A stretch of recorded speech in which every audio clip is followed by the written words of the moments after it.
Good afternoon. I am Ward 4 Councilmember Janice Lewis-George, Chair of the Committee on Facilities and Family Services. It is 12:08 p.m. on Friday, April 5th, 2024. We are holding this hearing via hybrid format with public and government witnesses testifying via Zoom and here in room 500 of the John A. Wilson Building. This hearing is also being broadcast live on my website at janiceward4.com/live. Here are some brief reminders about the committee's protocols for witnesses participating virtually. All witnesses participating in this Zoom webinar are currently listed as attendees. When it's your turn to join a panel for testimony, I will call your name and a member of my staff will promote you to be a panelist. If you wish to activate your video, which is preferred while you testify, you need to click the button in the toolbar at the bottom of your screen that looks like a video camera. Representatives of bona fide organizations will be given 5 minutes to testify. Unaffiliated public witnesses will be given 3 minutes as well. When your time is up, I ask that you please conclude your remarks so that we stay on schedule. We will be calling up witnesses in 2 panels, and council members present will have 10 minutes to ask each panel questions. For those who are present for testimony, please remember when you go to testify to press the button on the microphone. When the microphone turns red, that actually means it is on. In this instance, red means go. If you have any technical issues during the hearing, please notify my staff either via the Q&A function in Zoom or by sending an email to facilities@dccouncil.gov. All testimony and pre-hearing documents that have been submitted are available now on the council's hearing management system website. Witnesses are reminded to please submit a written copy of your testimony for the record by uploading your testimony to the hearing management system. The record for this hearing closes at 5 p.m. on Friday, April the 12th. Today, we are holding our fiscal year 2025 budget oversight hearing for the Department of General Services, better known as DGS. The mission of DGS is to build, maintain, and sustain the district's real estate portfolio.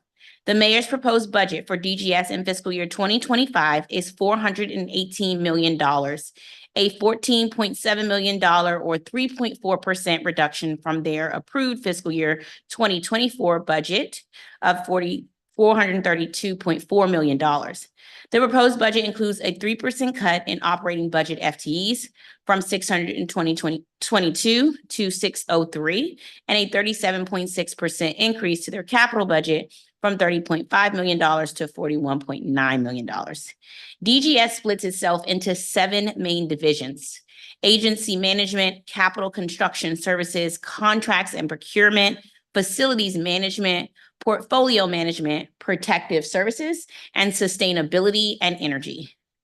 As I look at this budget, some things I'm concerned about are obviously a proposed $4.59 million, about 4% operating budget cut to the facility management division, which includes a 15 FTE reduction.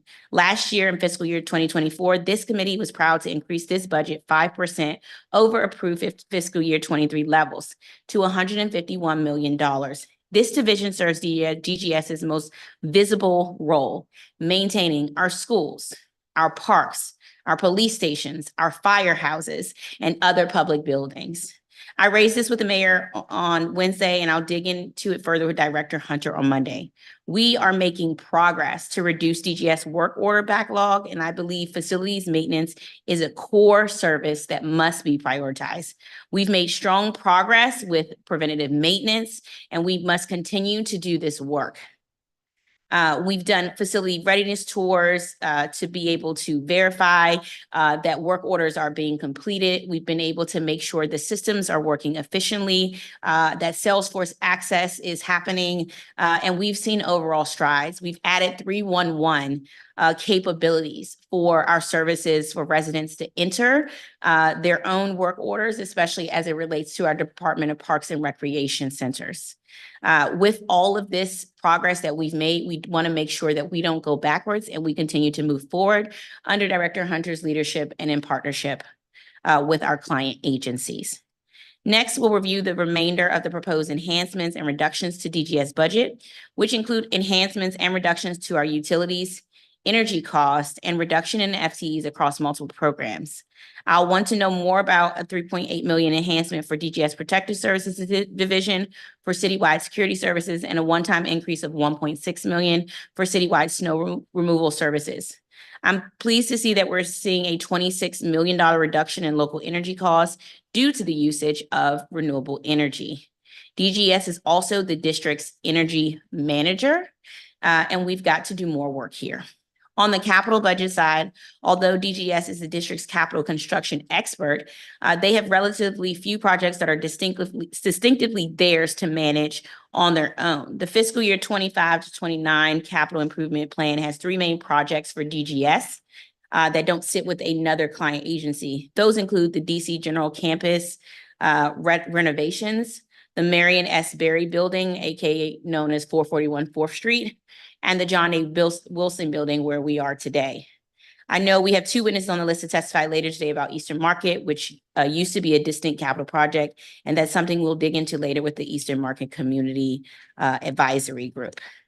There are also several pooled projects that DGS manages, and I want to dig into these further. These projects include the critical system replacement, energy retrofitting, facility condition assessments, fleet replacement, Oak Hill campus, and roof replacement. We just received this proposed budget on Wednesday with everyone else, so we've got a lot to dig through here based on the top line numbers. I look forward to hearing from and engaging with our witnesses today. It looks like there are no other council members present at this moment. As you know, we have multiple council hearings happening at one time. So let's get started with our witnesses. The first panel of witnesses include people who are in person. So we have Zoe Fisher, co-leader Green New Deal for Schools, Anna Meyer, Green New Deal for DC Schools, Maya Riggs, Green New Deal for DC Schools, Dahlia Anderson, Green New Deal for DC Schools.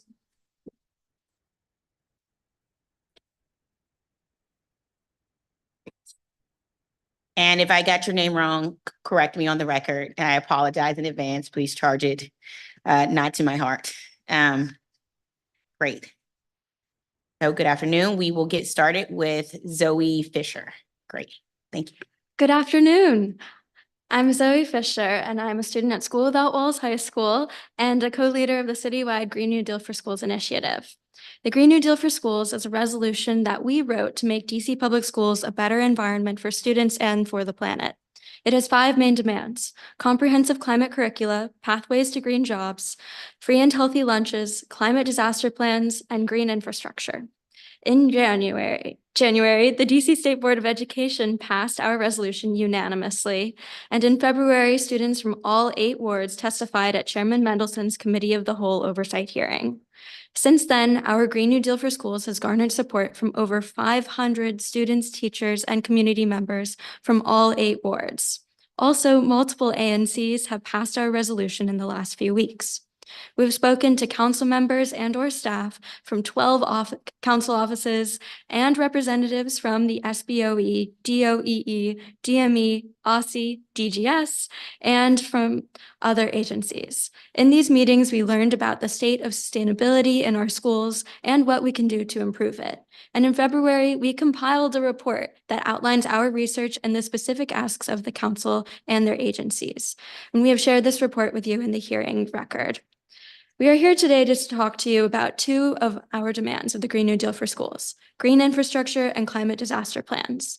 The resolution demands that all school facilities and amenities run on 100% renewable energy, be climate resilient, and ensure safe, non-toxic learning environments. Furthermore, climate disaster plans must be put in place to ensure the safety of students, teachers, and other DCPS faculty members when a climate event strikes.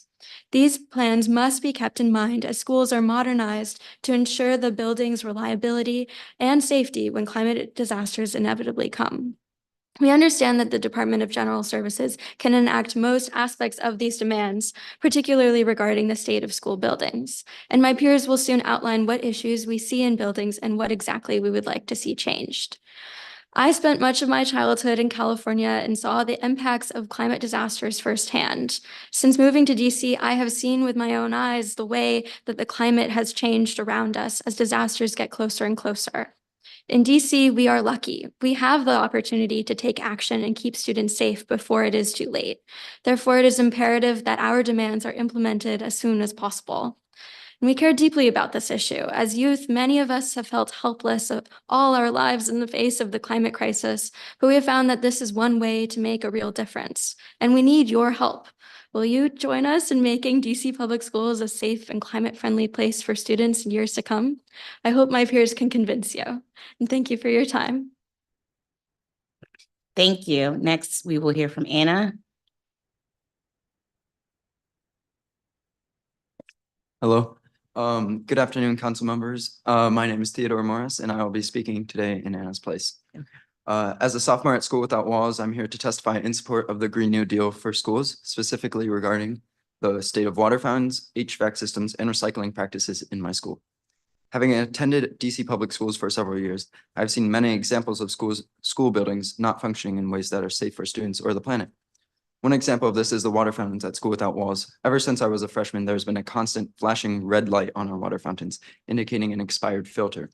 Clearly, there's a lack of attention brought to one of the most important health safety violations, the lack of safe drinking water. It is said that the filters in our water fountains are changed annually, and even so, that is not enough for a public water fountain used hundreds of times a day. Within a month of the filter showing a green light, it will turn red, and the taste will noticeably change to something more unappetizing. I use these water fountains every day, from just taking sips to filling up several water bottles to quench my thirst in preparation for sports. But when it feels unsafe, I always question whether I should continue drinking.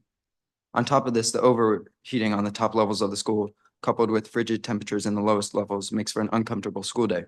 A day beginning in the basement where temperatures are so low you need second layers to stay warm.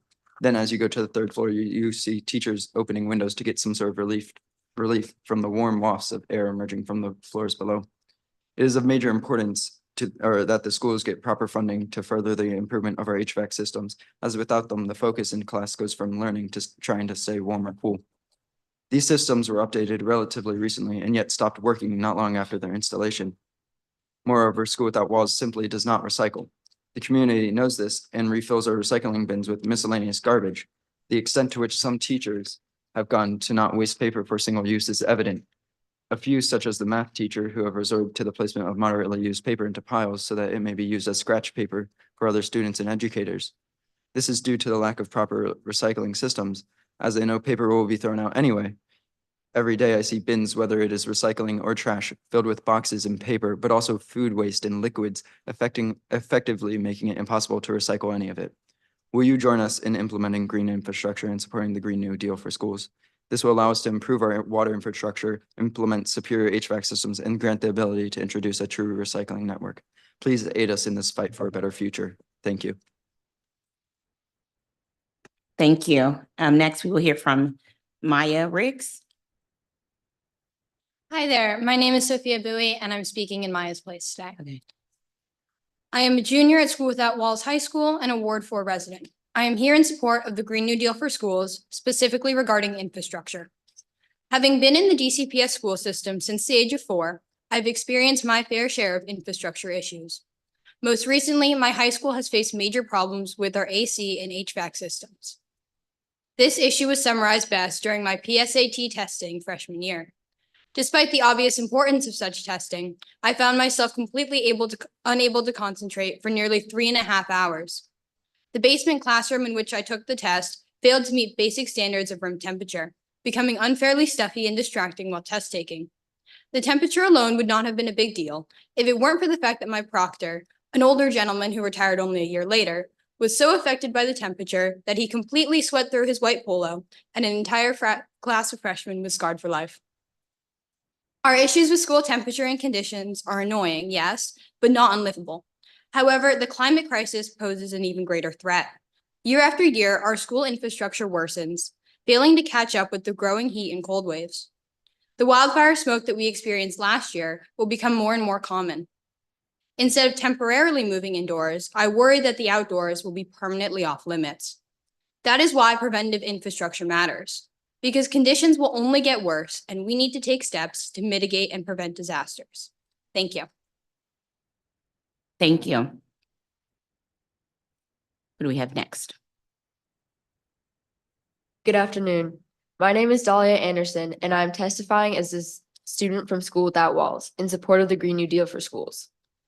As you all know, infrastructure is a broad term used when talking about anything from the foundation of a building to its electrical appliances.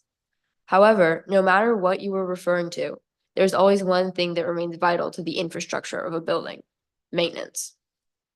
Maintenance, specifically preventative maintenance, can be used as a shield, protecting against things such as health and safety risks, inability to perform tasks, and loss of funds. It is also incredibly important in the context of the climate crisis, when we are constantly faced with the threat of disasters. When preventive maintenance does not take place, it can lead to a slew of problems, affecting the entire school community. As the climate crisis worsens, so will natural disasters typical to the DMV, such as floods and heat waves. It is for this reason that preventive maintenance, with the climate crisis in mind, will be so important in these upcoming years. Students need to have a safe and comfortable environment to learn, and teachers need the same to teach effectively. The way to ensure this is through preventive maintenance of HVAC systems, HEPA filters, drainage, and more. Preventive maintenance also saves money. For example, I know someone who has to replace their hardwood floors every 3 years due to flooding. As you can imagine, this gets pretty expensive pretty quickly. Although they don't have the option of preventive maintenance, we do. To prevent excessive flooding, we can plant rain gardens. To stop heat waves from affecting people in schools, we can work to maintain the HVAC systems. Doing this maintenance will reduce the chance that we will have to pay for big repairs, so we can entirely focus our money on budgets for sustainable renovations. Clearly, we need preventive maintenance to face the climate crisis. With our testimonies, we hope to highlight this importance and that of HVAC systems, RiverSmart, and the Greener Government's Building Act, and to further the existing programs putting green infrastructure in place. Please consider this carefully. Thank you. Thank you. Thank you to this panel of witnesses. I will, do we have any colleagues? Okay, just checking to see if I had any colleagues. So I'll do a round of questions for this panel of witnesses first. First of all, it's good to see you all, my fellow Penguins. It is good to see you as a School Without Walls alum, class of 2006. Aging myself there. Your principal, Ms. Isaac, was my AP US government teacher. So she was not principal at the time, but she was my AP US government teacher. And I loved her very much. She wrote all my college recommendations, and here we are. So she did something right. So it's good to see you and be here with you. And I'm really happy for your advocacy. Want to ask some questions about some of your testimony. Zoe, you stated in the beginning, sort of, we need school facilities and amenities to run on 100% renewable energy.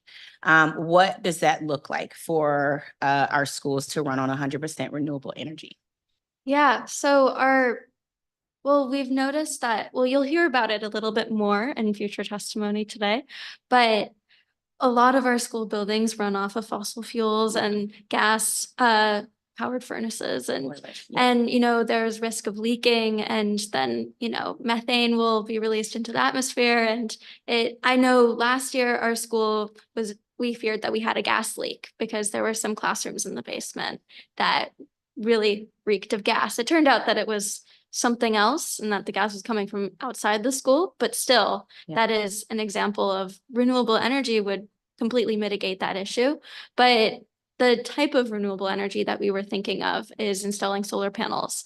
I know that with the Inflation Reduction Act, there are a lot more opportunities to affordably, install more solar panels. And then also, I know that there is funding in the capital budget for installing more renewable energy resources with government buildings. And then finally, with the Greener Government Buildings Act, I know that is another example of a way that we can expand on this. And I think that school buildings it would not only be valuable in that the building would be a safer environment for students and for the planet, but also it would help to teach students about how solar panels work or That's right. how renewable energy resources are accessible and also important. Absolutely. One of the things that you all brought up, I think, was water. Mhm. I think that was you who brought up water and was just talking about ways in which we need to make our water safer first and foremost, because we do actually have, unfortunately, some buildings in our city still have lead water, which is a whole nother issue, which is why I introduced a Green New Deal for lead pipe replacement in the city. But also just ensuring that we have water, I think Theo, you talked about water fountains and walls. And so wanted you to expand on that. What can we do in all of our school buildings to ensure that we have safe drinking water? And why is it important for us to act swiftly on this in the immediate and not wait? Ways we can implement a better like solution to this is really just changing the filters of our water fountains themselves. It's not anything too difficult. It's just a greater amount of money being implemented to a safer way Mhm. for students to drink water.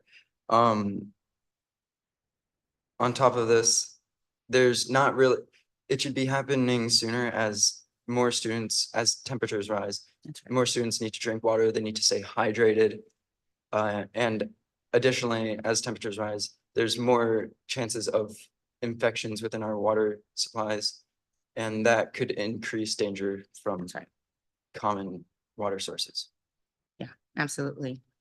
And I think that's important. I think one thing we had to pay for new water fountains with bottle filler capabilities to be installed at a school, Ward 4 High School, Roosevelt, last year. But we also have to update their filters as well.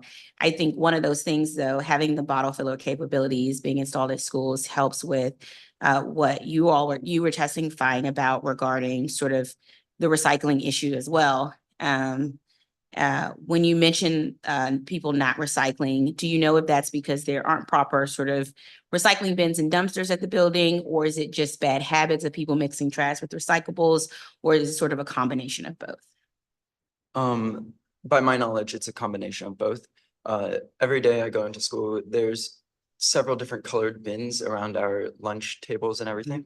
And if you look inside them, you'll find assortments of trash, liquids, foods. None of it is ever sorted out, and it's always at the end of the day thrown into a single bin, which is thrown out at the back of our school. Got it. To add on to Theo, there's also an understanding that we know that the custodians just simply won't recycle.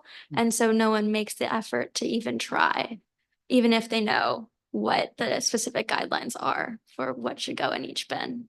Got it. I also have a few classes where they have a recycling bin, but that is the only trash can in that room, so there's no other choice. Oh, for people, the choices are I would limited. also say that it's the custodians, it's a lot of extra work to ask them to recycle and sort out all the trash because it's just hard for them to guarantee that it's not contaminated. So that's definitely a reoccurring problem there as well.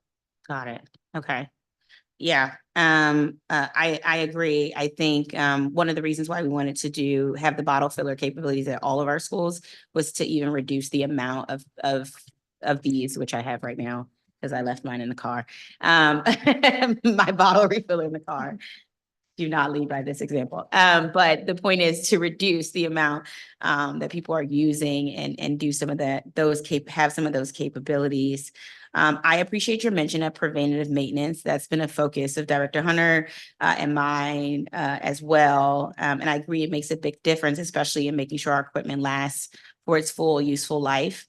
As we talk about HVAC systems, there are HVAC systems that are more energy efficient and work better than others. And I think the other thing is we have to choose to use HVAC systems that are energy efficient and that are reliable. And right now across our portfolio, we're using multiple different HVAC systems, which causes a ton of issues throughout the city, sort of in the types of HVAC systems we're using. we also have a big project with UDC that's happening right now, where a lot of residents are fighting for, and what are they just, the boilers? So they're gonna be all electric boilers now at that location, but just thinking about our schools right now, we're not using all electric boilers. So something as simple as switching over, which I think you were saying, Zoe, is basically, there's a number of things we can do. We could switch all of our boilers to electric boilers for all of our schools. We can make all of our schools have to have solar panels, use solar panels, make our schools retrofit, for EV in all of its ways, including outside usage of vehicles and reducing the use of vehicles as well. I wonder if what else has come up as far as the education portion of this? How much what is the education portion of the Green New Deal for schools? Yeah, so we know that there have been new social studies standards that were more climate focused that were passed relatively recently. And we're of course in support of that, but we do know that we think that the climate crisis should be taught about in every single subject because it relates to every aspect.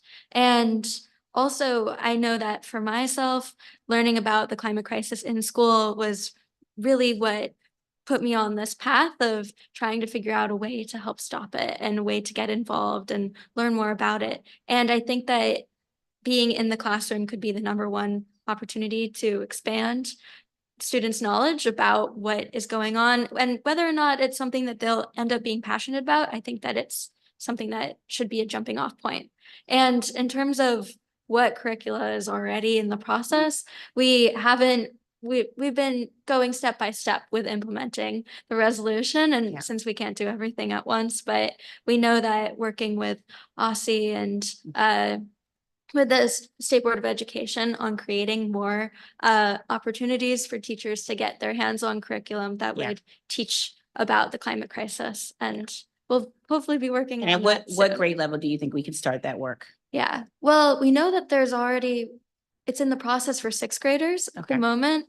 And we haven't gotten involved in that specific curriculum that's in the process, and I know that for myself, I learned about it in sixth grade and Okay. it put me here today. So I think that that is an effective age To to focus on. Yeah. Awesome. Thank you. Thank you to this panel of witnesses. And we will now move on to our next panel of public witnesses. Now, we have a mix. So. Liam O'Donovan.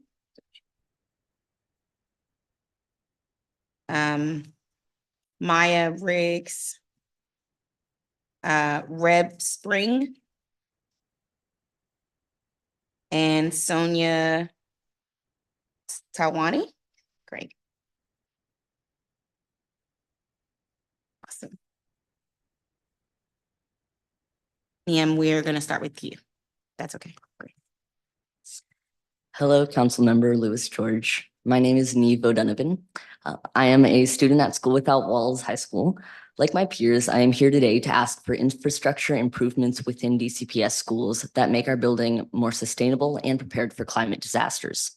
Although this aspect of the Green New Deal for schools might appear unprecedented, the reality is that there's actually already existing legislation in DC, for example, in the form of the Greener Government Building Act sponsored by Councilmember Robert White. According to the Building Innovation Hub, the GGBA was passed in 2022, though not implemented until 2024, since its funding was only recently incorporated into the fiscal year 2024 budget. The act itself was not unprecedented either. It was an amendment to the 2006 Green Building Act, which required green building features for government buildings and publicly funded projects. The GGBA amended that this infrastructure was required to maintain net zero energy compliance. It also established a sustainability and energy division at DGS, which oversees sustainability efforts for properties owned by the district. In addition to the GGBA, there is further legislation like the Clean Energy DC Building Code Amendment Act of 2022, which defines this net zero energy compliance. Appendix Z of the 2017 District of Columbia Energy Conservation Code outlines a road to net zero energy operations, which includes all electric building systems and renewable energy sources. The Greener Government Buildings Act has accelerated these improvements, making them mandatory for any significant infrastructure changes in publicly owned buildings by the end of 2026. All of these pieces of legislation help to implement the Carbon Commitment Act, requiring DC government to be carbon neutral in its operations by 2040. As you can see, our request is not unprecedented nor outlandish. The DC government already has legislation aimed at a more sustainable city.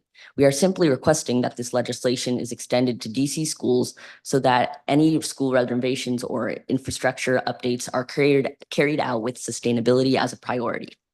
At first glance, the Green New Deal for schools seems like a lot to take on, but when considering how far DC has come in green legislation, meeting our demands is not only possible, but easy.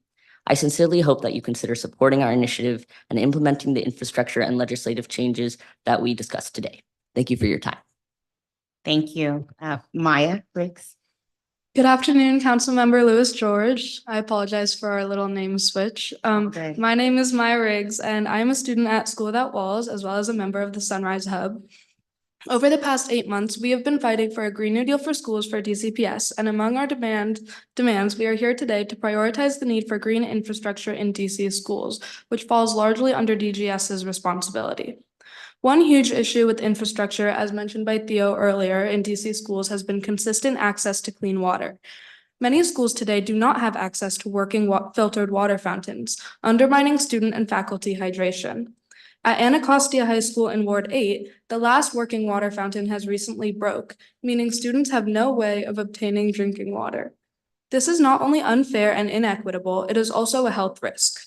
Bathroom water conditions are also often neglected, creating an unsanitary and unhealthy environment for students.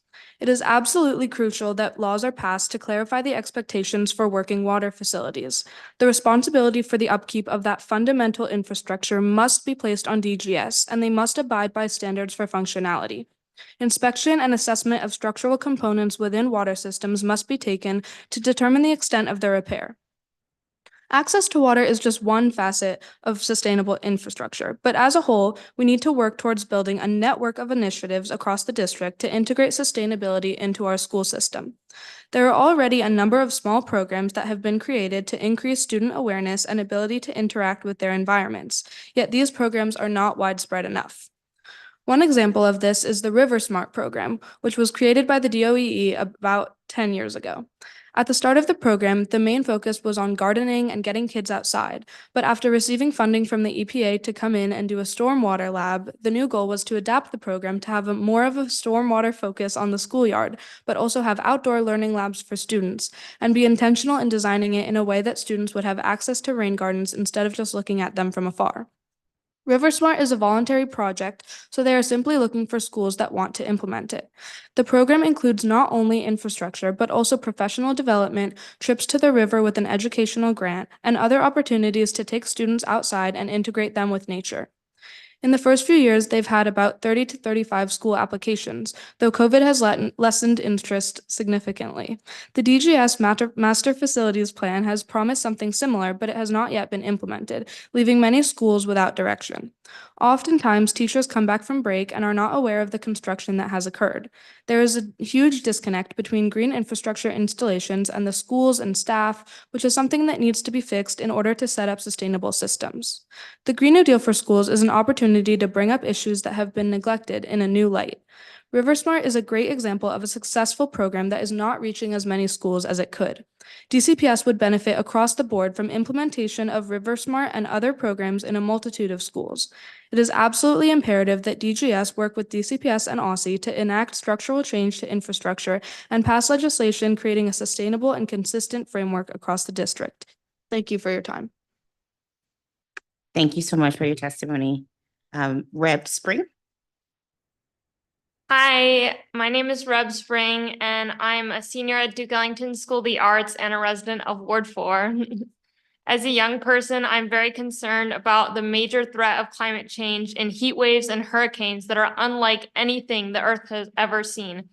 It's only going to get worse if we don't transition off of fossil fuels quickly. I'm terrified of what the future of my life and my friends and family's lives could be like, constantly facing dangerous storms and weather events. I don't want to live my life in fear because of climate change.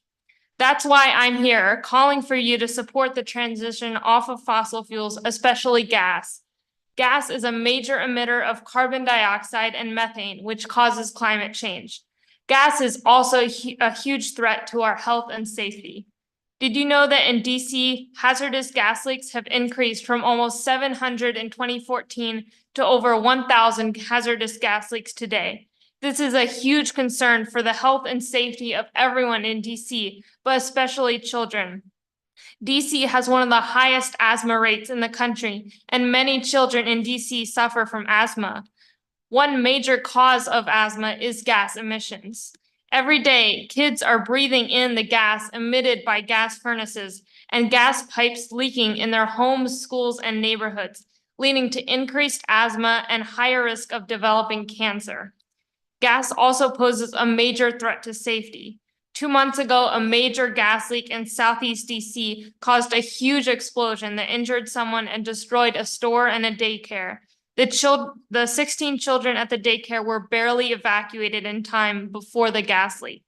Next time a gas leak causes an explosion, we might not be so lucky. But there is something you can do to decrease the risk gas poses to the children of DC. Support the Green New Deal for DC public schools. We need all of the schools in DC to transition off of gas. Instead of gas furnaces and stoves, schools should have electric heating systems. Instead of leaky gas pipes funneling toxic gas into our schools, schools should run on clean and safe solar and wind energy. DC can be a pioneer city and a leader in the country in transitioning schools to renewable energy. Get behind the Green New Deal for schools today and stand on the right side of history. Thank you. Thank you so much for your testimony. Sonia? Hello, my name is Sonia Talwani, and I'm here in support of the Green New Deal for Schools resolution. Sorry. Specifically, I'm asking for more attention and budget allocation to functional, reliable, and sustainable HVAC systems in our school buildings.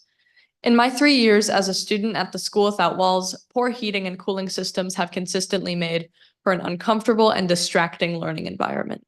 I've had classes in the late spring interrupted by the heat, where the cooling was so ineffective that even with open windows, students were better off trying to learn outside. My classmates and I tried to listen and take notes like normal, the wind turning the pages of our notebooks, and the voice of my teacher being overcome by foggy bottom traffic. In the winter, some rooms throughout the school are freezing. I've brought jackets to school just to wear them in physics class. For a few weeks, the class made a game of trying to guess the ridiculous temperature. Our guesses were often in the 40s and 50s. I've had classes relocated from a freezing cold classroom to a spare one, also cold, just because it wasn't as bad. There is no excuse for a classroom to lack basic heating and cooling functionality for weeks at a time. An article by DCist from September of 2023, also referenced in our report, states that preschool classrooms have felt like 100 degrees, and DCPS used Band-Aid solutions, including a temporary window unit that felt like hot breath and warm hugs to teachers and students. The heating and cooling problems also extend to entire hallways and floors of schools all over the city. This can cause extreme discomfort for students, especially in the later months of school when heat waves paired with humidity make it impossible to concentrate. It's also worth noting that the highest number of HVAC work orders are in Ward 8 schools, where sustainable infrastructure is consistently neglected. For these reasons, I'm calling for modern electrical and sustainable HVAC systems to be a priority as part of the Green New Deal for schools. They should be inspected twice annually and be adjustable for space, as classrooms can often be wildly different temperatures. Consistently comfortable temperatures are a basic necessity for schools, making for a better learning environment. I appreciate your time and consideration. I ask that you ensure heating and cooling systems are monitored and replaced more often for the benefit of students, teachers, and the planet. Thank you. Thank you to this panel of witnesses.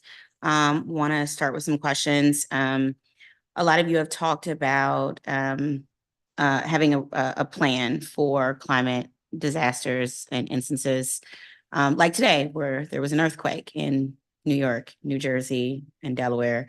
And some people felt it here in DC. I did not, but my staff said they felt it. So I don't know. Maybe DC felt it, depending on who you are. But it's just an example of sort of the reality of climate disasters that are happening to us constantly.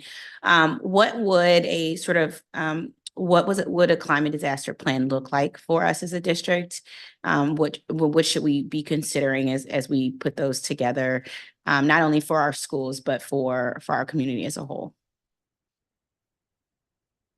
A lot of the initiatives that we're asking to mitigate climate disasters are like rooted in infrastructure. So improving regulations that would like prevent flooding from happening, and also making sure that air quality filters are accessible for like air quality disasters. I know that we had last year, as well as making sure that there are staff available for when crisis occurs and students are like when students need help recovering from these climate disasters, there should be counselors and professionals available to help as well. You brought up something that's important and we've talked about a lot, and I think the city sort of rolled back doing it, which is the importance of indoor air quality and temperature on learning in particular. We had some indoor air filters in a few schools, and then they were taken out from those schools, and so now no one knows sort of anymore because those were taken out. Can you just talk to me about, as students, the importance of having indoor air quality and temperatures as well on and how that impacts your learning or your ability to learn and your comfortability going to school? I know last year when there was the air quality crisis and with the fires, a lot of people were like scared to come to school because it was not only hard to get there, but also even inside it didn't 100% feel like safe. And I think that that is a huge issue because there should never be something that is preventing students from coming to school in such a way. And I think on the topic of temperature, like people have testified about before, it's really distracting to not be able to be in a comfortable environment. I know we visited a few schools earlier in our campaign and we were talking to students from McKinley and they were saying that it's really hard to learn because the classrooms are always so hot and stuffy. And I think that it's a really big barrier for a lot of schools. And I think that it's like absolutely imperative that we have better HVAC systems, better temperature regulation in general. Yeah. And adding on to air quality concerns, I know that it can be especially dangerous for students with asthma. So making sure that there's a lot of attention towards students with asthma and other respiratory issues during air quality concerns. And also students who are uncomfortable coming to school because of air quality and being outside on their way to school should have exemptions from class if they deem it necessary. Yeah. As you all know, the mayor released her budget proposal on Wednesday, which also includes several proposed policy changes via the Budget Support Act. One of those changes is to the Greener Government Buildings Act and to the Green Building Council exemption process. The description of the change describes it like this.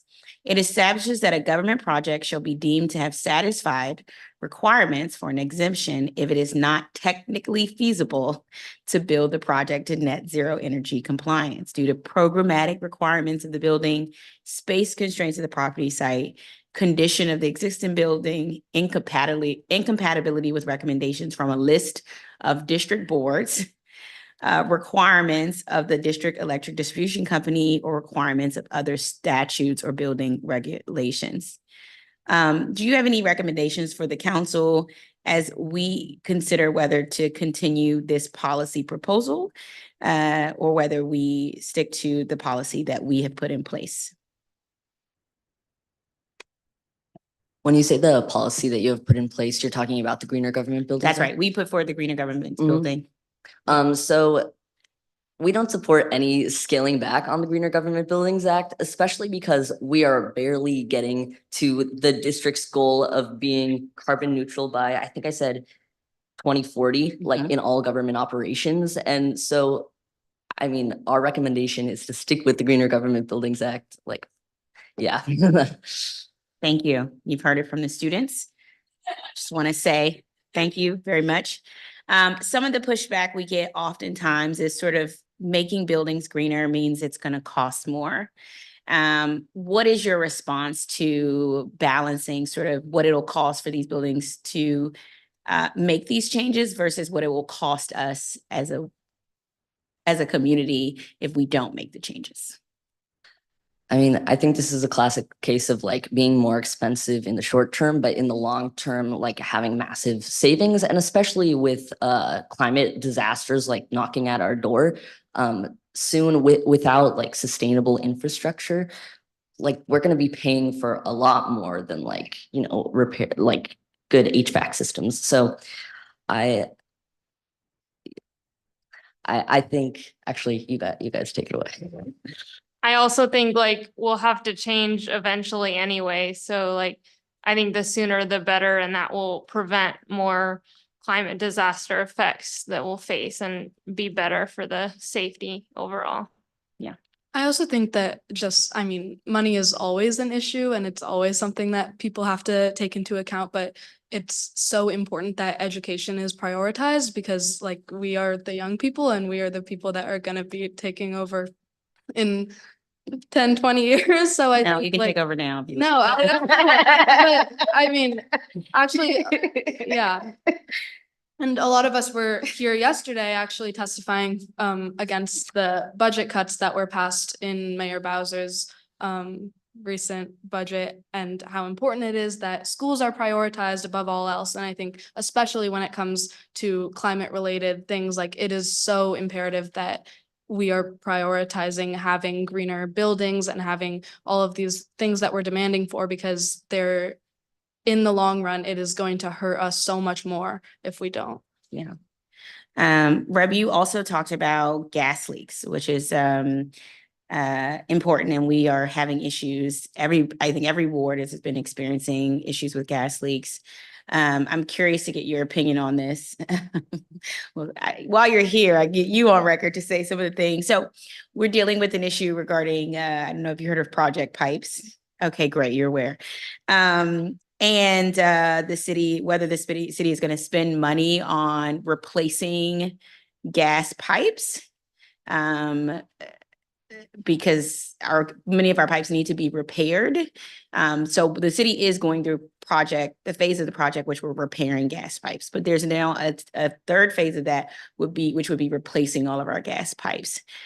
What do you think about us paying to replace gas pipes in thinking about a climate future that we all will have to live in? Yeah, we definitely should not be doing this complete like overhaul of like spending billions of dollars on the gas pipes. It's really unnecessary. Like I do think we need to repair the leaks that are there, but yeah, I'm very against this extension of project pipes. I think it's a big waste of money that we should be spending on renewable energy, and we should be electrifying DC.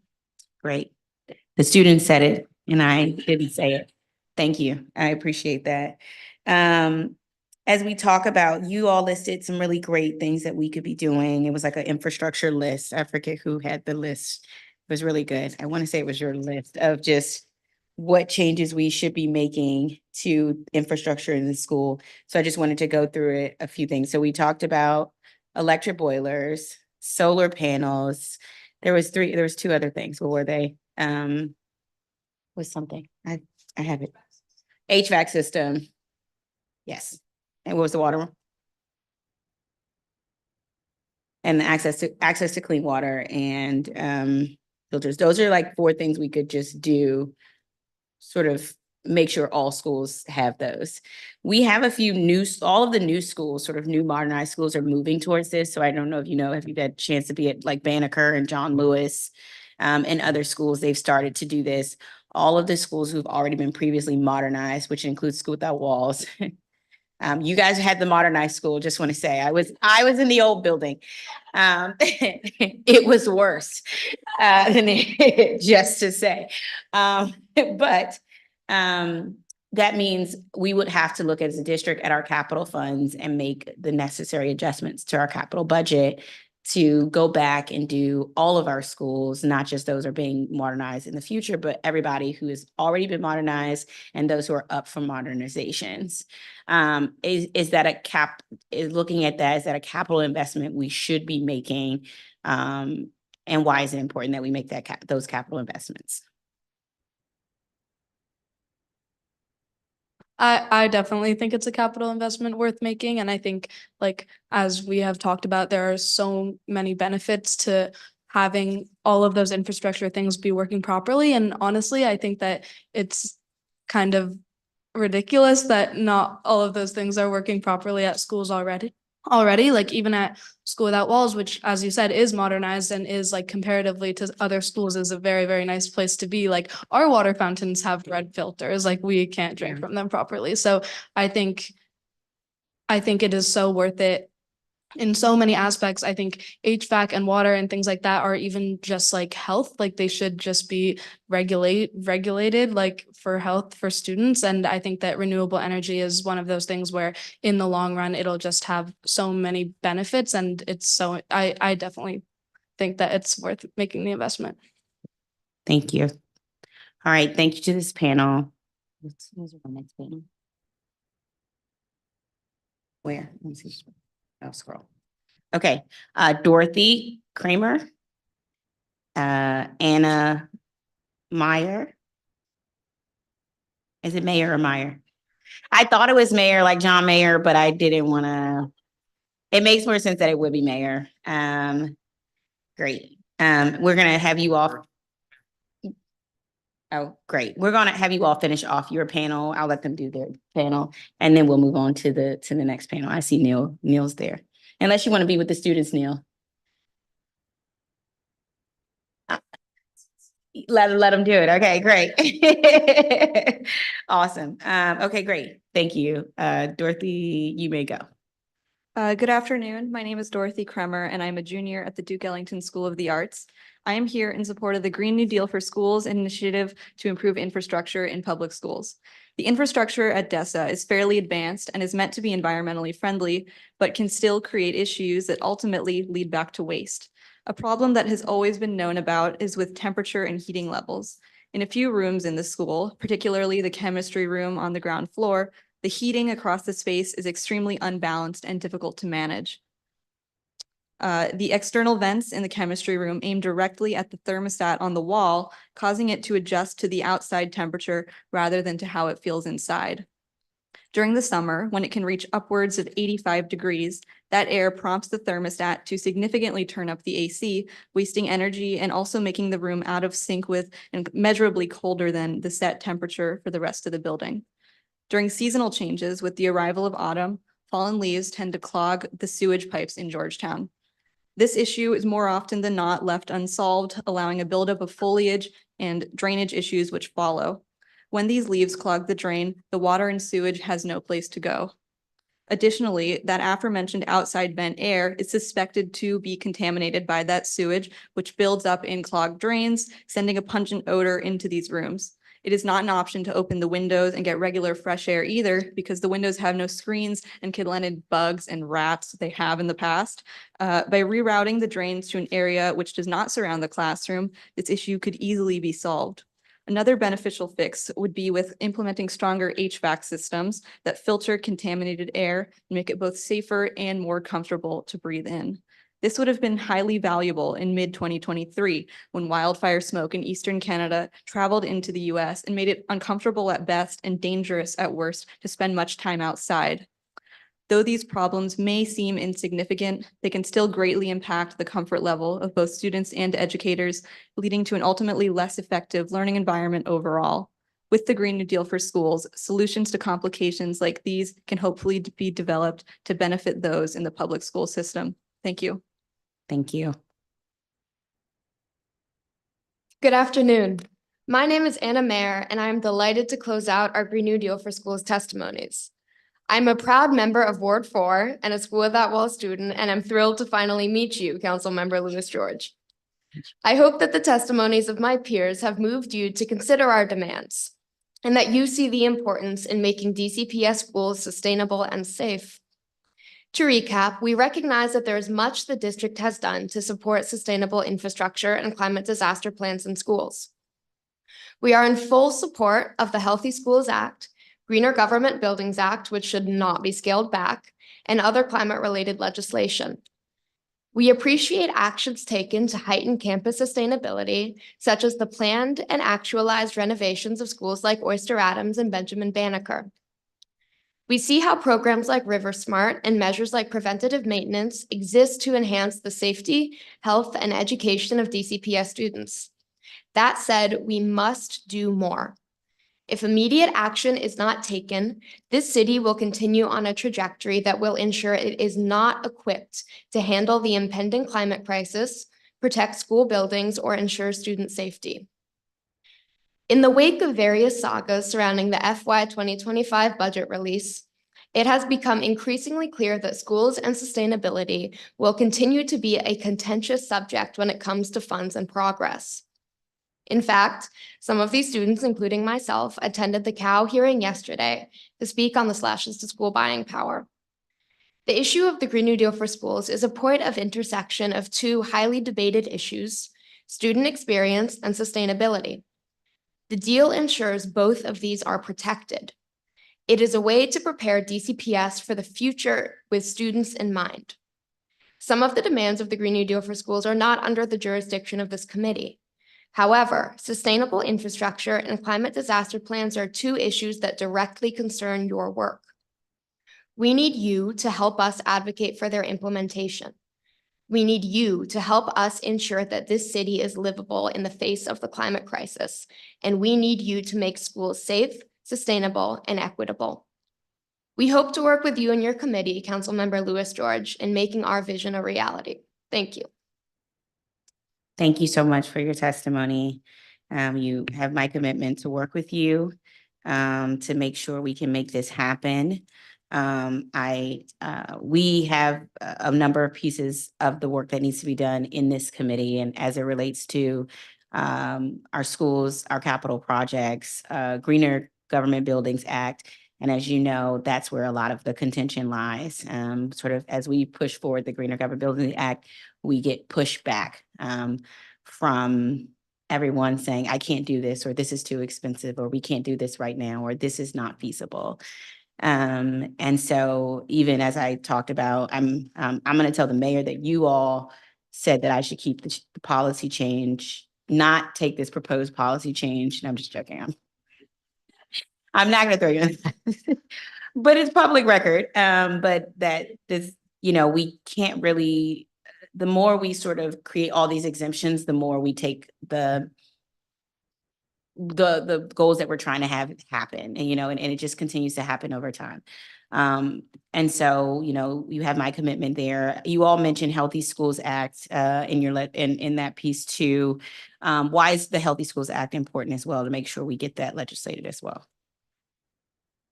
Well, the name is pretty telling. Healthy schools are one of the most important pieces of this city, and there are measures in place that concern sustainability, specifically towards student well-being. Yeah. We think that it is a step. There are a lot of steps. It is a great starting point, but there are a lot of amendments, or we're not totally sure how our ideas will be implemented, but we know that we can base our changes off of already existing acts and legislation like the Healthy Schools Act. Yeah.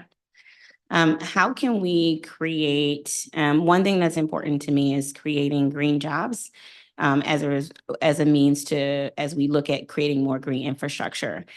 How can we create green jobs out of a Green New Deal for schools? Well, funnily enough, I think Zoe may have mentioned this. The green jobs is also a component of the Green New Deal for schools. So we think that it would be fantastic if schools were able to build off, again, of the pre-existing systems of like college preparation and bringing in like trade schools, and like we are very experienced Naviance users. I don't know if that was around when you were at School Without Walls. We go to college visits because they bring the colleges into the school. It's great if you want to go to college, but students do need to be prepared for the sustainable workforce. Mhm. And that's something that also is very important to us. And we have a few ideas that we would be happy to talk to you more about Yeah. in terms of that. I think it's so important that we create green jobs from this, from an equity perspective too. One of the things I did with my Green New Deal for lead pipe replacement is basically say we would train students through the Infrastructure Academy and through others to be able to actually be the ones to replace the lead pipes. And we could actually get people into union jobs. LIUNA is the union that does that. In Newark, they were able to replace all their lead pipes in 2 years. 2 years, all lead pipes replaced because they made a mandate. They hired union workers. They hired community members because the issue is that when people get their pipes replaced, well, two things happen. When they're getting their lead pipe replaced, some families can't afford to front the cost, meaning, oh, we'll pay to get our pipes replaced and we'll wait for the city to pay us back. Not everybody has the funding to pay a contractor to do that and then wait for the city to get them back.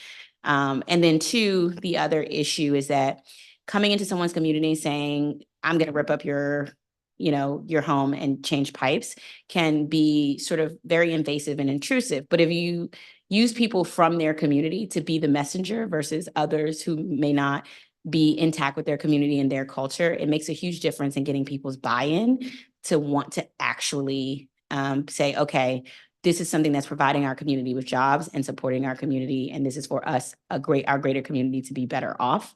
And so that's something that I'm glad you all have put a jobs component into this because we have to do that work as well. I don't see sort of climate change separate from our other issues like housing justice. All of these things are environmental justice issues because when we have climate disasters, the communities that are most impacted by climate disasters are those communities that are also facing other injustices and nutrition gaps as well, right? And so I just think we have to think about it as a whole. So I'm glad that green jobs is a part of it.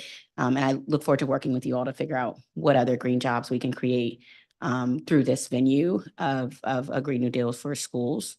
What was the other? I wanted to do one more thing, talk to you guys about one more thing. As far as we look at we talked about air quality control, we talked about the HVAC systems, making those better and doing that work. Making sure our buildings are net zero. Is there anything I'm missing that we didn't get a chance to talk about or highlight in this conversation? I think that those are the main concerns surrounding infrastructure.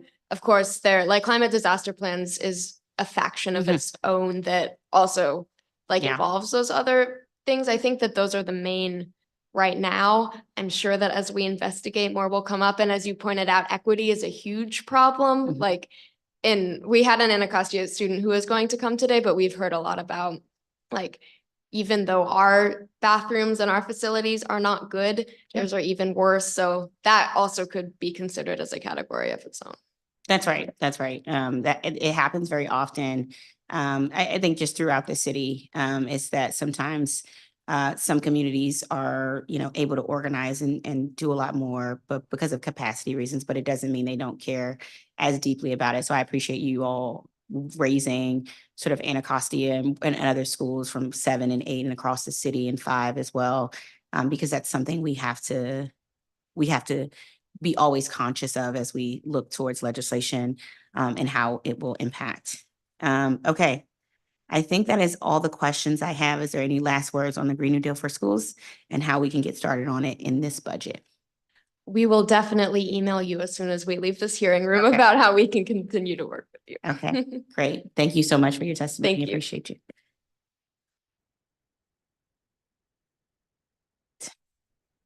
We will now welcome our next panel. Matthias Paustian, member Sierra Club, Neil Flanagan, Laura Levinson, chair of the Sierra Club Energy Committee, Bill Rice,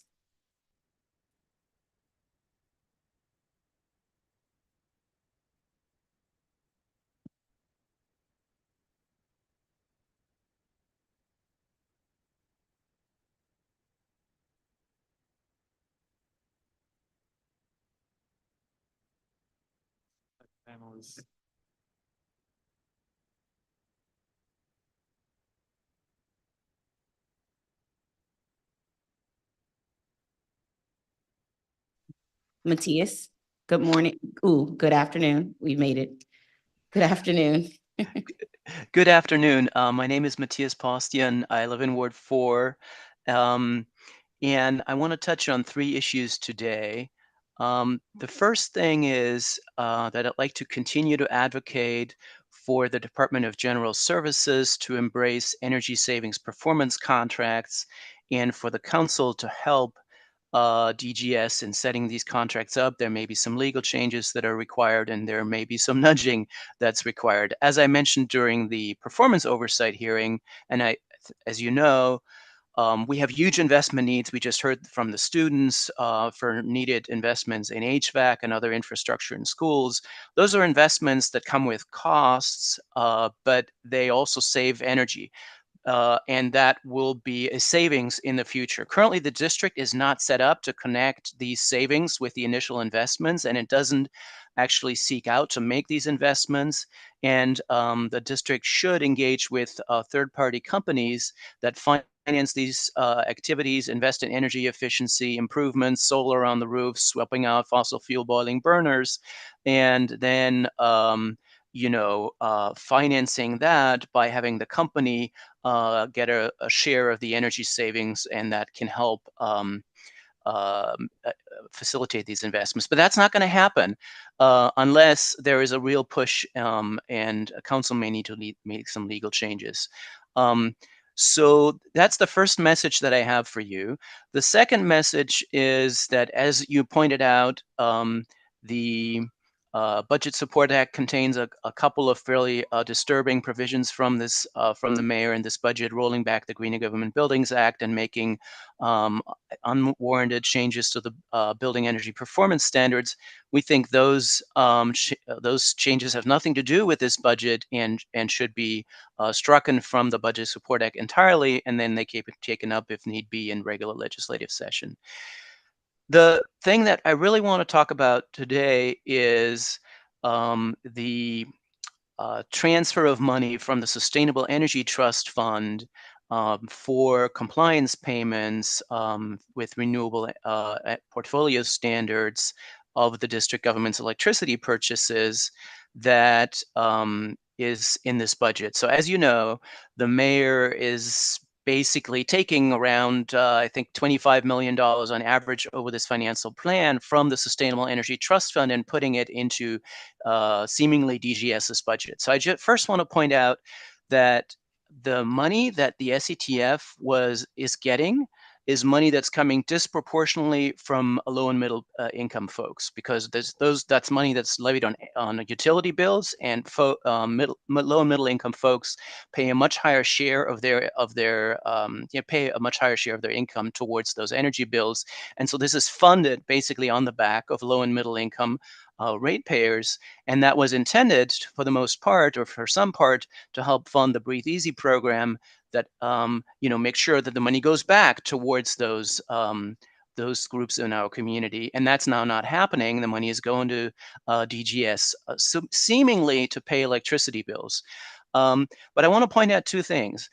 The district government has greatly exaggerated the costs that our environmental laws impose on the electricity bills. Ms. Reed from the budget office said that our environmental laws have more than doubled the district government's electricity payments. That is just not true. If you look at the RPS compliance costs and multiply those compliance costs with the district's share in electricity purchases, you come up with about 8 million in RPS compliance costs. And that's nowhere near the 25 million that were cited. However, I want to point out that there is a real possibility that the money may not even end up in DGS's budget. And that has to do with two changes that are also in this budget. There is a change that allows the SETF to be used for payments of alternative compliance payments for RPS compliance. And then there is another change that says any money going into the Renewable Energy Development Fund for ACP compliance payments shall be reverted to the general fund. So what is now legal if the BSA goes into force is that the district government could, if it wanted to, I'm not saying I know that they will, but they could, if they wanted to, go to their electricity provider and say, don't buy SRECs, just make alternative compliance payments. That will raise the electricity costs for the district government, but hey, don't worry, the money's coming out of the SETF. But then what's really happening is that the SETF pays more for electricity. Those more payments, these higher payments, are being deposited in the REDF, but the REDF money is swept back into the general fund. So you, Councilmember Lewis George, may think that you're getting more money for paying electricity, but it could end up being used as a mechanism that ultimately just deposits the money in the general fund. So I just want to point out that that's a real possibility. If that were to happen, of course, that would be, an envy of Bernie Madoff. And I'm not saying that I know it'll happen, but it's a real possibility. And so I would urge everybody to work together to try to prevent these laws from taking place. And I'm seeing them over. So thank you for your time and attention. I appreciate it. Thank you. Neil. Thank you, Councilmember Lewis George. Thank you for the opportunity to testify today, and given the good news this week and that I need to go back to the DC History Conference, my remarks are short. Through its submission at the National Capital Planning Commission, the public has learned that DGS has found a way to comply with the Greener Government Buildings Act Amendment Act of 2022 at the DC Archives project by eliminating fossil gas combustion for primary heat. According to these materials, this modification was realized through the use of heat recovery chillers that reduce the use of energy by electric boilers, which were a major source of energy consumption in earlier designs. This technology is well proven. It's at least 50 years old and is still substantially improving as the industry turns into all electric heating. That this design team was able to find this solution once DGS asked comes as no surprise given the deep experience at Harman Cox, Page, and SETI and Associates, the MEP engineer. I hope in finding this resolution, the community has found common ground with DGS and the council, and we can work together productively through the rest of the archives project and as we green our city. And as this project reaches a happy conclusion, I want to remind everyone of what this project means for the district. When this building is complete, genealogists will be able to study their families like never before. UDC students will hone their skills on the history of their communities. Scholars will be able to identify the path of home rule, reconstruct lost communities, and identify lives we have forgotten were important. These in turn will inform artists, musicians, and ordinary residents as they seek to enrich their communities. Activists will draw on it to right wrongs. Politicians will use knowledge gleaned from it to understand the context and consequences of their decisions. Not everyone will use the DC archives, but everyone will benefit from it as it underwrites the culture and identity of the District of Columbia. So thank you, Councilmember Lewis George, and all council members who have helped in that effort. This is not in my written testimony, but I did learn at this hearing about the changes to the Greener Government Buildings Act. And I briefly read through it. It's very carefully lawyered, is my impression of that, to make it ineffective. I agree with Matthias's position in particular that if this is a change the mayor wants to make, she should submit it through a legislative process and not through the Budget Support Act. Because I think it, and I don't agree that it has no financial impact, because it does have long-term operational cost impacts, particularly if we ever need to retrofit buildings, when we ever do decide to take climate change seriously. I think it's a really alarming move, and the resistance to these sort of things, particularly as climate change becomes more tangible, is really quite disturbing. I would just say I learned about climate change in DCPS at Murch Elementary in probably like 1997. And I have just seen people do basically what feels like almost nothing for 30 years. And I'm wondering when it will be time to actually fix that and not leave a terrible legacy to our children. Thank you so much. Laura Levinson. Thank you. I caught a little of the students testifying and I thought they were really awesome. My name is Laura Levison and I'm the Energy Committee Chair for the DC Sierra Club. Our testimony focuses on the Greener Government Buildings Act, the building energy performance standards, a problematic budget gimmick, the one that Matthias just talked about, and some zero waste issues. In all these areas, we are very concerned by Mayor Bowser's budget. As you know, the Greener Government Building Act requires that all new DC government buildings be built to a net zero energy standard. They have many benefits. They're energy efficient. They reduce energy costs. There's no fossil fuel combustion. Air quality is better inside and outside. They use renewable energy, create green jobs, etc.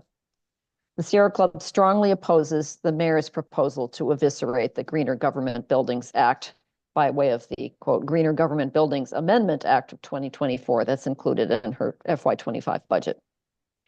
We have written our specific objections in our written testimony, and we urge the committee to strike the entire section from the Budget Support Act, which can easily be done since it has no fiscal impact. And judging by what I heard earlier, it sounds like the committee may be leaning against this provision, and we hope that will be the case. If there is a need for adjustments to the law, such as for affordable housing projects, they should not be shoved into this budget bill, like Neil just said. Changes should be considered through regular order. And in fact, the mayor did already propose a bill in February regarding this law and affordable housing. Not saying we support it necessarily, but that's the way to go, through regular order. Just briefly touching on the archives, we do think that the project should comply with the Greener Government Buildings Act in full. And we continue to see heat pumps as the most efficient method to use in those buildings. And interested to hear more details about what the plan is now. Moving on to the building energy performance standards, the Sierra Club strongly opposes the mayor's plan to significantly delay and weaken these standards, which are known as BEPS. Changes to BEPS, like the previous bill we talked about, should be considered through regular council meetings and markups. And in fact, some legislative proposals on amending BEPS have already been drafted based on thoughtful discussions in the BEPS task force. We urge the DC Council to drop this section, which has no fiscal impact. And of course, this does apply specifically to DGS buildings as well as private buildings. Over time, improving energy efficiency in DGS buildings will reduce the operating budget and save money for DC taxpayers. DGS's failure to implement BEPS is penny wise and pound foolish. I thought I had 5 minutes. Did I just get 3 minutes? Representing an organization. We are, again, putting forward a cost-effective solution to the funding problem for BEPS, namely energy performance savings contracts, which Matthias also talked about. These are a mechanism used to pay for today's facility upgrades with tomorrow's energy savings without tapping the DGS capital budget. An energy savings performance contract is the partnership between an energy service company called an ESCO and a facility owner such as DGS. The ESCO designs and installs energy savings measures. Savings are monitored and verified, and the facility owner reimburses the ESCO over a certain number of years out of operating budgets. We have heard a concern that the district's Anti-Deficiency Act could stand in the way of DGS entering these long-term contracts, which can be up to 25 years. If an exemption is needed, the DC Council could enact one, similar to the federal exemption for energy savings performance contracts.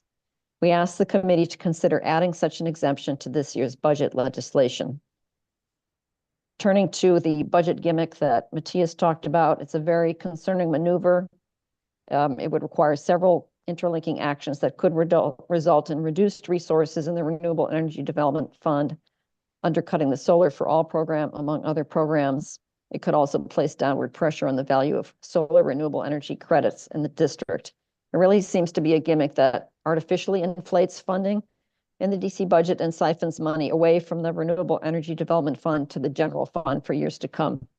And we think this should not be part of the budget. Turning now to zero waste, the mayor has announced that public schools are a priority pillar for funding in the FY25 budget. The Zero Waste DC plan recently published establishes zero waste schools to be achieved no later than 2028. The mayor's priority school funding must therefore include allocations to provide compost collection and processing at district public schools. We urge DGS to identify funds allocated for school compost programs in the FY25 budget and indicate the services it expects to provide. How many schools will have compostable materials collected and processed as compost?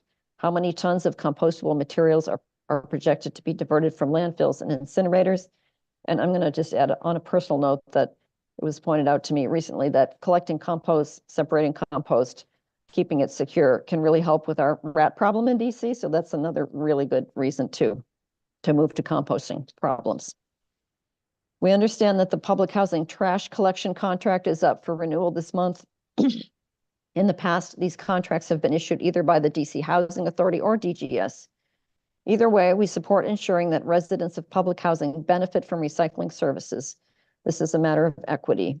As now enshrined in Action 14 of the Zero Waste DC plan, all district residents should have access to recycling collection. Thank you, and thank you for bumping up my time. I think I still kept it to 5 minutes. Thank you. Next, we will go to Bill Rice. Thank you. As you just said, I am Bill Rice, testifying for myself. I am a longtime advocate for a state-of-the-art DC archives and for comprehensive records management for the DC government. I have been active since the early home rule days when our outmoded facility was first set up at 1300 Naylor Court under Mayor Barry. I am a member of the Friends of the DC Archives and work with the Council's Archives Advisory Group. I fully support the plan for a new DC archives at UDC. Next, I would like to say it's an honor to share the witness table with a member of the Archives Advisory Group, Neil Flanagan, and most specifically with his remark, which I think should be maybe in the engraving on the, at least inside the wall of the new archives, that while not everybody will use the new DC archives, everybody, DC residents and everybody else, including the nation, will benefit from it. I think that's a great way of summing up why we need a new DC archives. I have really one request directed at DGS, and that's for them to be more generous and up to date with their information. They have listed on their website that there's a long list of federal and local agencies that need approval, review of this: National Capital Planning Commission, the Commission of Fine Arts at the federal level, the Zoning Commission, water agencies, planning, transportation, energy and environment, and of course the all-important building permit. That list of approvals should be on their website. It should be kept up to date as to when is expected approval, when the approval is issued, and that's shared, of course, with the public and and as part of that with the AAG and the Friends of the DC Archives. Lastly, I'd like to remind the Commission that on July 4th, 2026, we will all be commemorating the semi-quincentennial, I think if I pronounce it right, of our Declaration of Independence. With DGS's assurance, our new DC archives at UDC will be up and running, and in my opinion, the logical focus for district and national celebration of this once-in-a-lifetime anniversary. Thank you very much. I'm, of course, available for questions. Thank you. I'm gonna, do I have any colleagues here? Okay, I will start with my questions, and then if they come, I will let them hop in. So the mayor's proposed move of the Sustainable Energy Trust Fund to pay for the district's electricity bills. I wanted to ask you, Matthias and Laura, what are we losing if we allow this transfer to be enacted? Well, first of all, it means that the money isn't used for the purposes that it was originally intended for, which is all the activities that normally the Sustainable Energy Trust Fund finances, including the Healthy Homes Act and the Breathe Easy program. That's effectively defunding it entirely. But you know, it is entirely possible that the money doesn't actually end up in your committee and in to DGS's benefit, because the law does allow the government to use that money for alternative compliance payments.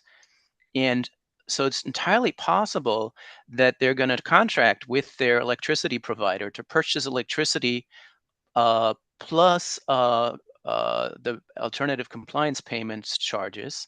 That will raise your bills for the DC government.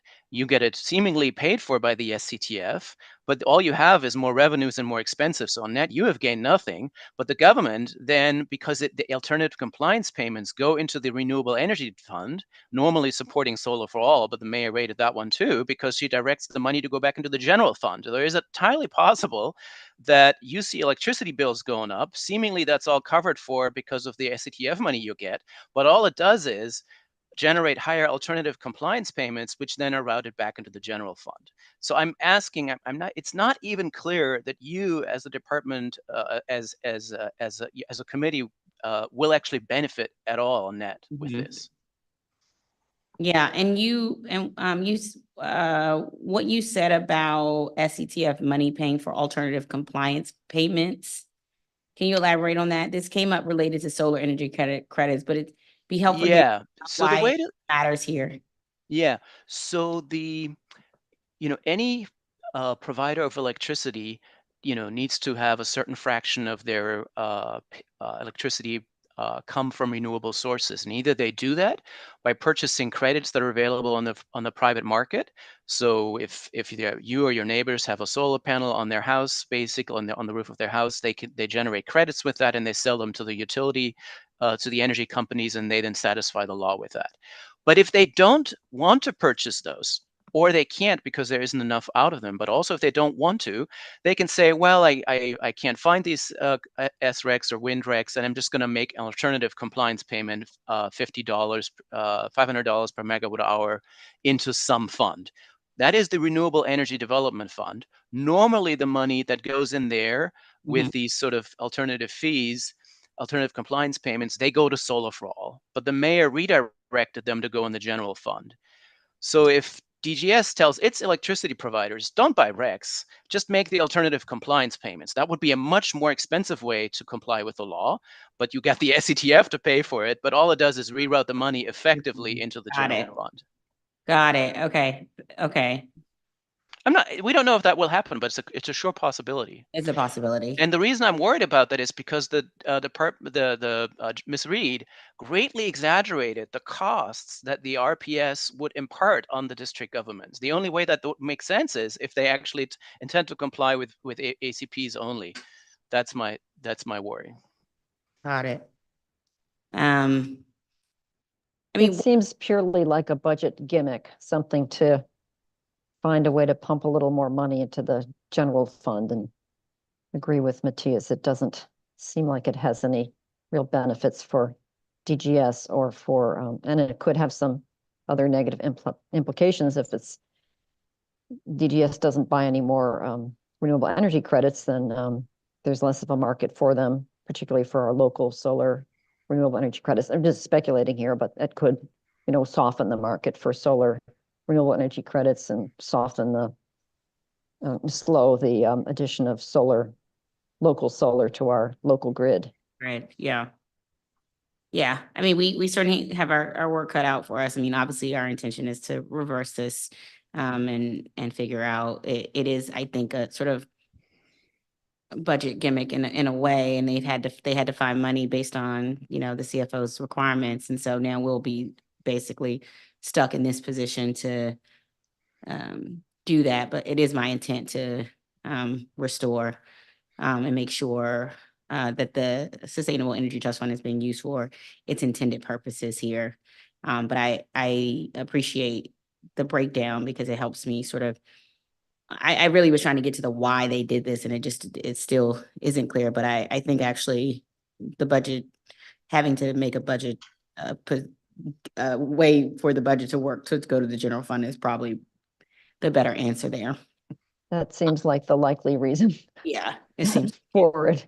Yep. Why else would you have DGS pay higher amount of dollars for electricity? That's right.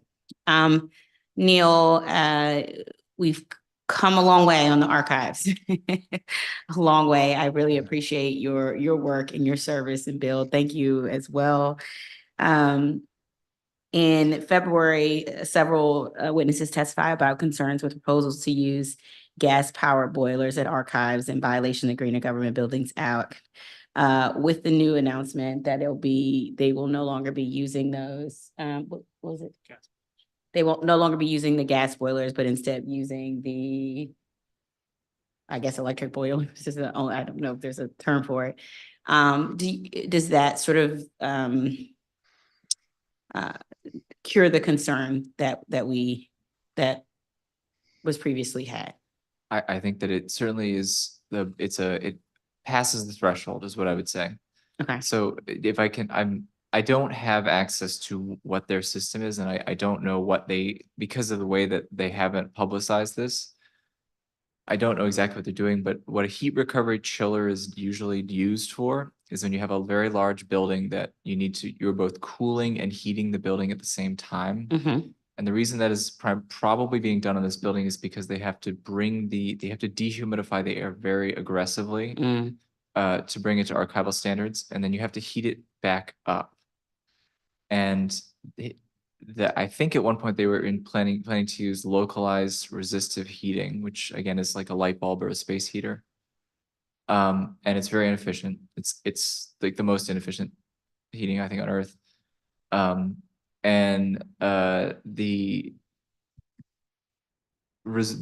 this essentially does is that if you basically, when you air condition something, you are moving heat out of, you're using pressure differentials to move heat from one space to another.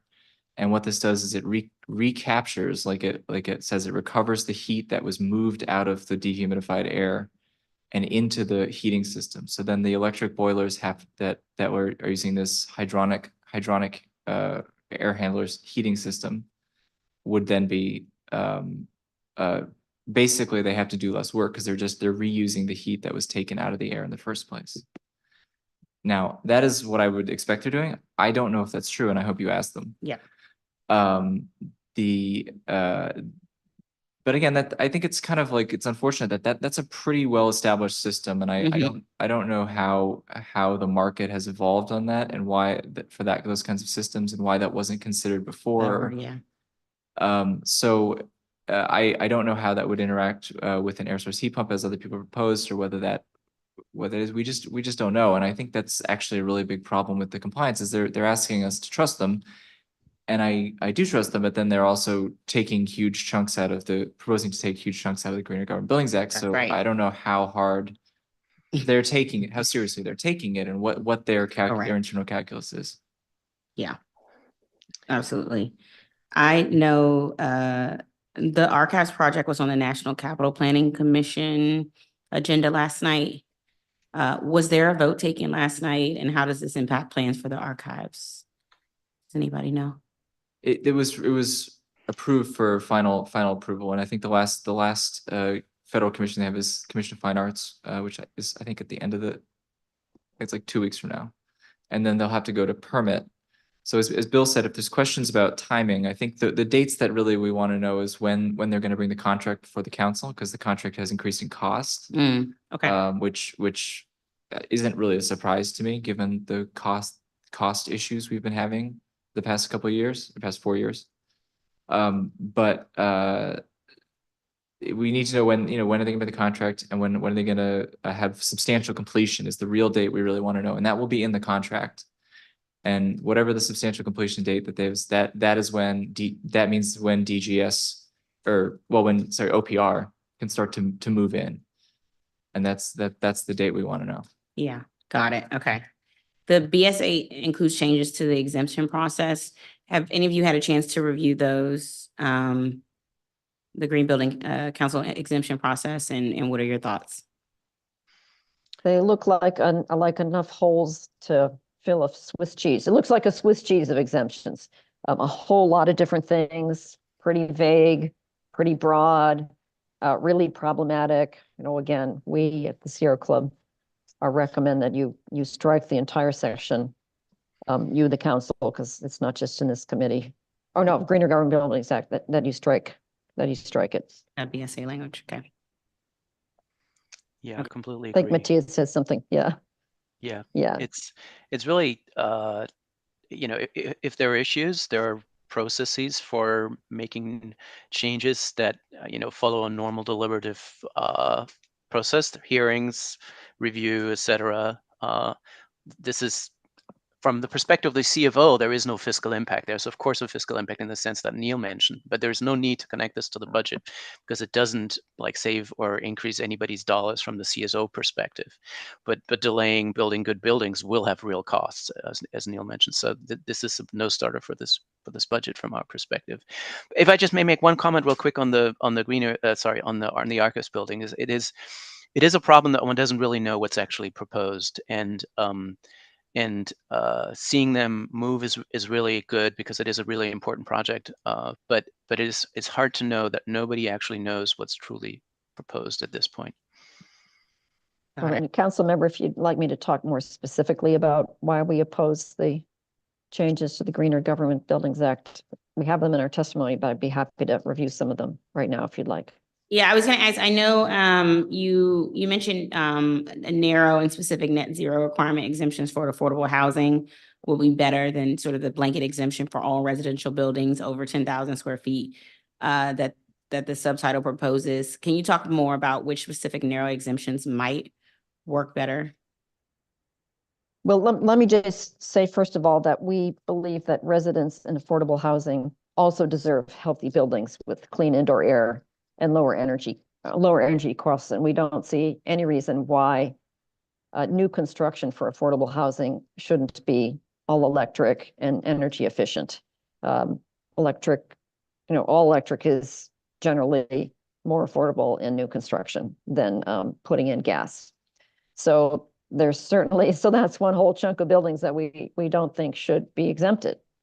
And secondly, if in terms of renovations, I would say that should be a building by building question. If there's a, every existing building is different. So there may be some that it's really doable to achieve net zero, and there may be others where it's harder. We certainly don't want to stand in the way of creating really necessary affordable housing for the district, but just the blanket exemption it's not fair to the future residents of those buildings who will have to pay.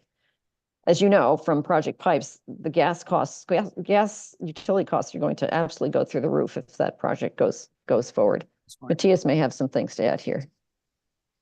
Yeah, I just wanted to stress that distinction between new construction and renovations. The Greener Government Buildings Act does apply for certain high cost renovations, and it is not necessarily clear that affordable housing should be moving on that any earlier than the rest of the building stock. The margins in that are very thin, and obviously that's a very different issue. And so, as Lara said, in new construction, affordable housing isn't any different in terms of the ability to do it, the fact that it's basically cost competitive entirely. In existing buildings, that's different. And I think we've heard some reasonable issues that one can work through. But again, that would be something that shouldn't be done in this rush budget. But all we're saying is we hear the need for affordable housing to be preserved, and that's a very different issue when it comes to renovations that may trigger this clause. We're very sympathetic to the challenges that arise there. Got it. And I mean, you can wait a little bit. The subtitle also expands the list of exemptions. The Green Building Advisory Council and DOE could apply to individual projects.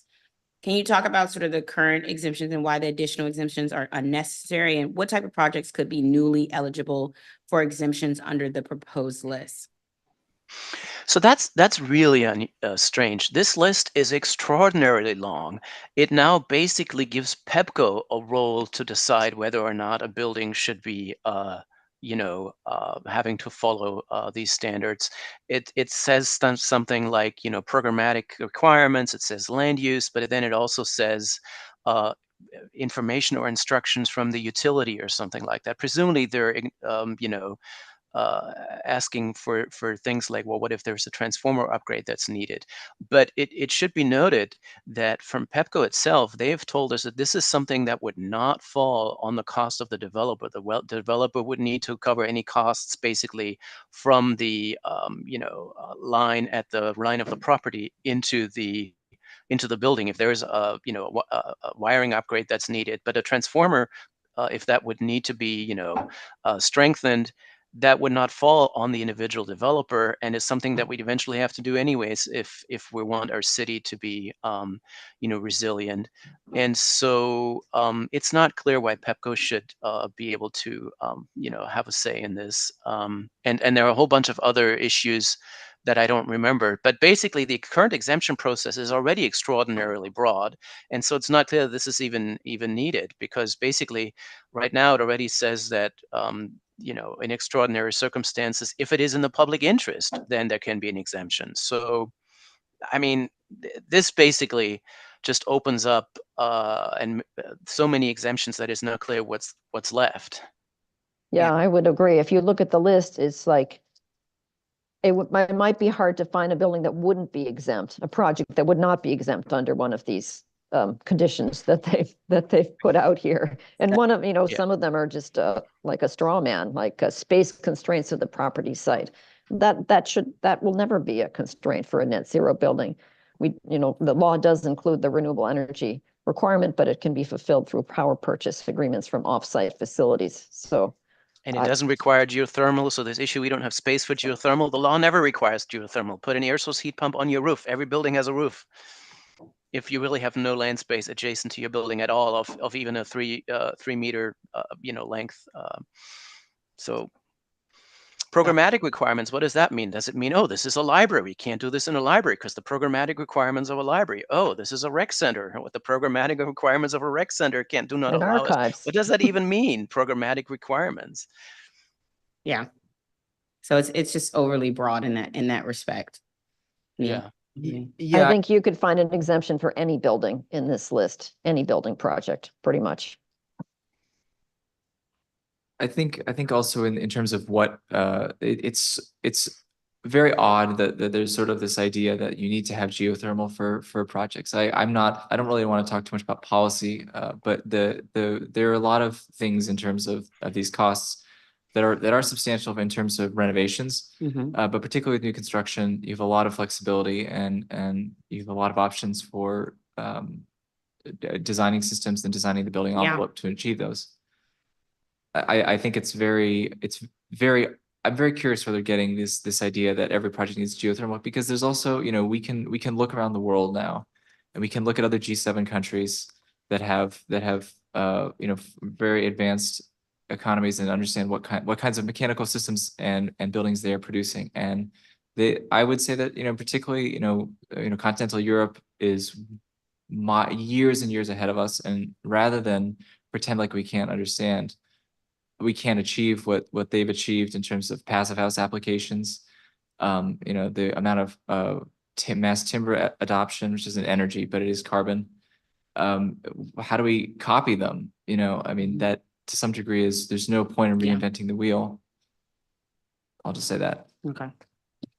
I appreciate that. Because we just have to grapple as a committee whether this is something we are going to sort of try to find exemptions that should be there or just strike the entire thing. And I think I just appreciate the feedback as to which way we should be going on this. And I do think it would require me to have a whole separate hearing that I would not be able to have before this budget ends, in order for me to make those changes and feel that they are not only necessary, but are needed to move us forward.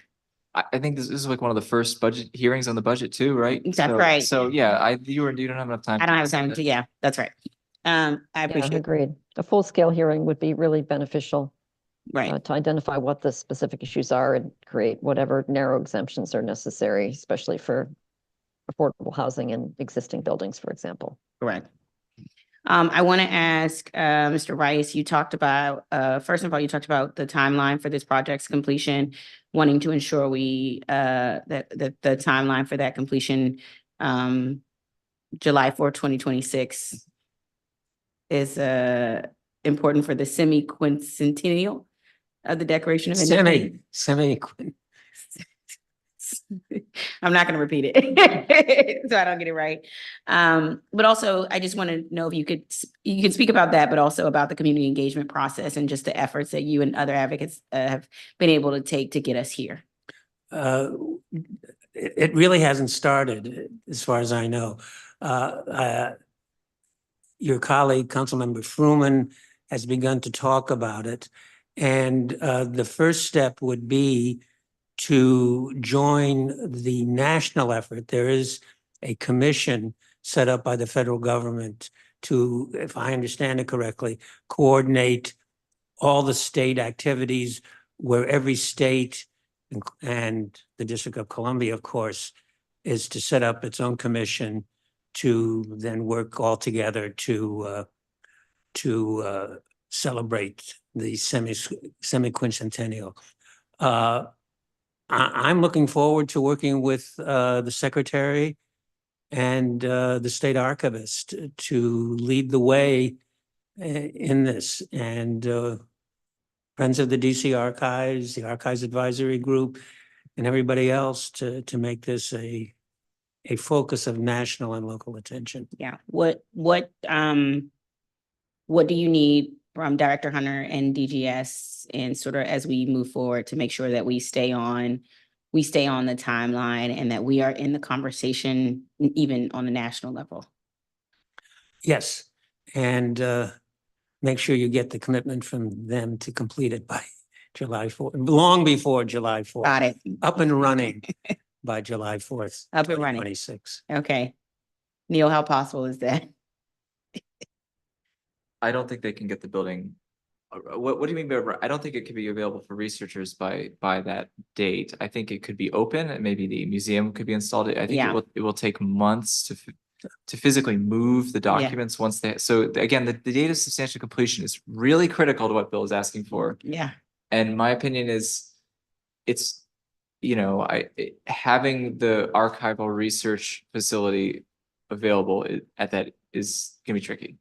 But I don't know. I mean, if when is the day of substantial completion? That's the question. That's the question we need And answered. then it's gonna be 4 to 6 months at least Got it. after that before they can open. Right. All right. We will find this out on Monday. Yeah. If I might, Neil, please help me out on this. But moving the collection is a immensely important, critical step. And that's one we don't really know enough about. Isn't that true? Well, it is in the construction contract. And so the relocation of boxes from the Naylor Court and Suitland federal facilities is in the construction budget. Okay. So again, I don't know how that affects the definition of substantial completion within that contract. So you may need to press them on that as well. There is also a lot of other documents they will need to bring in, but I think realistically, a lot of the records that are still in agency hands are going to be after that. But also they're not going to be ready for researchers. So it really is that location. Location. Okay. Great. All right. Well, I look forward to being there with you all at this celebration. And we'll get those questions on the record on Monday. DGS is listening in, so they will know that they are coming. So they have a full weekend to get answers to these questions for us. So thank you so much to this panel. Thank you. And we are going to move to our next panel, which includes Thank you. Michael Haskell, Howe, Catherine Redfield, Arsema Solomon, Janet Hales, Paul Stretchcheck, and Tisha Cockrell.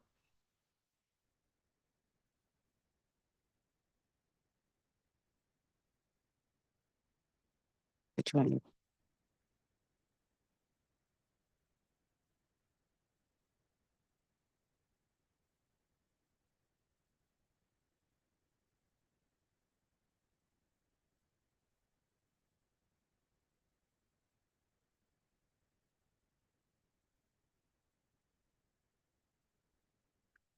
Okay, I don't see Micah at this moment, so we will start with Catherine Redfield. Good afternoon, and thank you for your testimony. Thank you very much for having me. My name is Catherine Redfield, and I'm a parent at Amadon Bowen Elementary School. The testimony I'm presenting today has to do with DGS work order 757046, which is relating to the Amadon Bowen playground entrance. Historically, that playground has been available to the community on weekends during daylight hours, and this is a great opportunity for the school community to strengthen bonds between existing students and the local neighborhood, as students will easily run into friends and classmates at the playground on weekends and allow their parents to meet the parents of your classmates as well, and the neighborhood parents who are considering enrolling their children in Amadon Bowen have an opportunity to meet and talk to current parents. Since the construction work was completed this fall, the playground has been consistently locked, so the community is not able to access the the playground. I personally have 2 young children, one of whom, as I mentioned, is enrolled in Amadon Bowen, and I miss having a safe local play space for my children, as well as having the opportunity to meet my neighbors. As I understand it, there's a timed lock on the playground gate that should be programmed to automatically lock and unlock according to the preset schedule, but this lock has not been reprogrammed since the construction, so there is no access on the weekends. When I look at the DGS work order dashboard, I see no estimated completion date associated with the work order, and I would like to know when the community can use the Amadon Bowen playground as a community center again. Thank you. Thank you so much for your testimony, and we are trying to get some answers to those questions even now in real time, so we can have something for you here. Next, we're gonna go to Arsima Solomon. I see you. Yes, hi, good afternoon. Good afternoon. As mentioned, my name is Arsima Solomon. I'm a Ward 3 resident, as well as a parent of 2 students at DCPS, specifically enrolled at Hearst Elementary, ages 6 and 8. And I'm also a volunteer room parent and a member of the Hearst Local Student Advisory Team, also known as LSAT. I'm here to bring attention to Hearst Elementary's desperate need for roof repairs and ongoing water issues that we've been trying to remediate with DGS, but have not prevailed in any success. These ongoing water problems are equating to damages attacking various physical spaces within our school, but specifically, major concerns that I have are tied to the damages and water leakage that's coming in through the ceilings within our CES 3 through 5 classroom. This is where my oldest child is currently enrolled as a 3rd grade student. CES 3 through 5 is a self-contained classroom for students who are identified as being on the autism spectrum. My child's educational day is predominantly contained within this physical classroom space. And this school year, we've been faced with active water leakages in this classroom coming in through the ceiling panels in the middle of the class. These ongoing issues have now been happening for over 132 days. That's the amount of days that school has been in session this school year. So in coordination with the Hearst administration, we've submitted multiple DGS tickets, again, since the start of fall 2023. There have been previous tickets even submitted in spring of 2022 in the same physical classroom space. But as a total accumulation, these tickets span across water that's coming into our physical inside spaces, not only into the CES classrooms for grade 3 through 5, but also our CES pre-K classroom, as well as music room, gym, and general education classrooms such as kindergarten. These are just a few examples.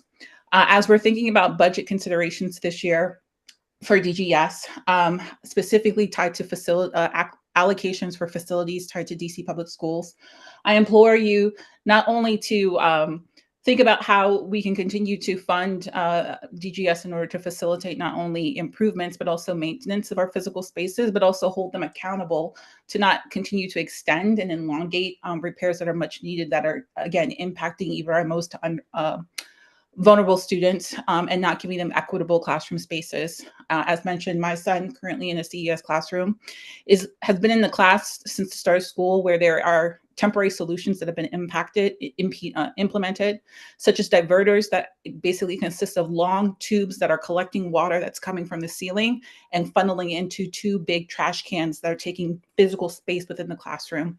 This not only brings physical harm concerns, but also health concerns tied to respiratory illness and asthma. So please, I would love to bring some attention to this and hope that we can continue to work with DGS, but also hold them accountable to be expediting permanent fixes, not just temporary fixes that are not prevailing in any success to date. Thank you. Thank you for your testimony. And we'll see what we can find out about that your particular situation. Next up, let's see. Oh, Janet's here. Okay, great. Next up, we will hear from Janet Hales. Good afternoon. Good afternoon, Councilmember Lewis George and staff. Thank you for this opportunity to speak. My name is Janet Hales, and I'm a Ward 4 resident. I serve as a mentor on a weekly basis at Anacostia High School, where we mentor seniors, juniors, and some of the sophomores to prepare them for college and careers. Our mentoring helps them develop resumes, complete scholarship applications, FAFSA applications, provide guidance on preparing their personal statements, as well as conducting mock interviews. I am before you today to raise concerns on behalf of the students, faculty, and staff. It is my unfortunate understanding that the school does not have an active PTA. Therefore, my mentoring colleagues and I have discussed the challenges faced at Anacostia High School with Principal Walker and wanted to bring your attention to the following: facility issues. In order for students to learn, their educational environment should be inviting, clean, and healthy, and equally as important, safe. However, due to the inordinate amount of outstanding work orders for the building that houses Anacostia High School, faculty, students, and staff, that is not the case. A list of these work orders has been provided, and I want to mention, but this is not a limited list, to the following: exterior, interior doors, locks, broken and non-replaced keys, broken toilets, including staff bathrooms, non-working water fountains throughout the building, the main office, basement, gym lobby, second floor, electronic security, front door, side doors, the cafeteria ramp. The entire building has security problems. Plumbing issues, the boiler room, daycare, ramp, bathrooms, toilets in the boys' locker room, leaks, HVAC issues, fire sprinkler in the cafeteria, and cooling and heating, HVAC generally. On Wednesday, April 3rd, as you all know, it rained heavily throughout the day here in the city. I was informed that the bathroom by the gym overflowed into the classroom on the bottom floor.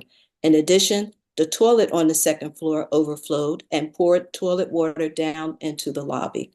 Also, the boiler room is leaking, resulting in smells that, again, are not conducive for learning or relative to the staff simply working their day jobs and responsibilities. I heard one of the students earlier in the earlier panel say the sustainable infrastructure. The infrastructure at Anacostia is suffering terribly right now. We really need some repairs there. These are really unacceptable circumstances, and I implore the council to please ensure that the funding is there to fix these problems and prioritize the issues and the outstanding work orders at Anacostia High School, or redirect resources to address these problems. Anacostia does not deserve this treatment. There are approximately 49 outstanding work orders from 2023, starting in 2023. One other thing I want to add is educational requests. Principal Walker is asking if through the educational committee, there are organizations that can provide paid internships for the students. Thank you for your time and hearing the concerns. Thank you so much for your testimony for the students and teachers and educators and parents of Anacostia. Next up is Paul here. Oh, I see him. Okay. Paul Strostek, good afternoon. Hi, council member. Thank you so much for having me. And thank you for all of your work on this. No see. Appreciate it. I am again coming to testify on behalf of Whittier Elementary School. There's a couple of recurring issues that we're having as we're facing down modernization. We have our elevator is currently not functioning, which makes it hard for some of our fifth graders who have some mobility issues getting to the top floor. There have been some recurring bathroom issues with toilets running, being out of service, other general tickets that haven't been opened. Our playground for our older kids still is in dire need of some shading The trees that were taken down in the past year have not been clearly haven't been replaced, and it's just baking in the sun a lot of times.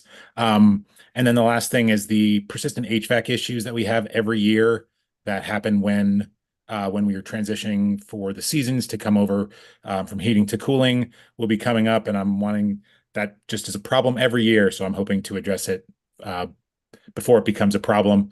And I just want to say that the Whittier modernization is coming up, and they're going to be redoing the building, and I hope we can take advantage of some of these great sustainable and environmentally friendly technologies and things that have been coming up that I've been hearing during today's testimony. So well done for all of that. The next thing I wanted to talk about is the related to the Tacoma Recreation and Aquatic Center. There are some specific maintenance issues that haven't been happening. The playground, the splash park surface is falling apart again and needs to be patched or replaced. There's systemic issues with the playground equipment not being fixed or fixed poorly.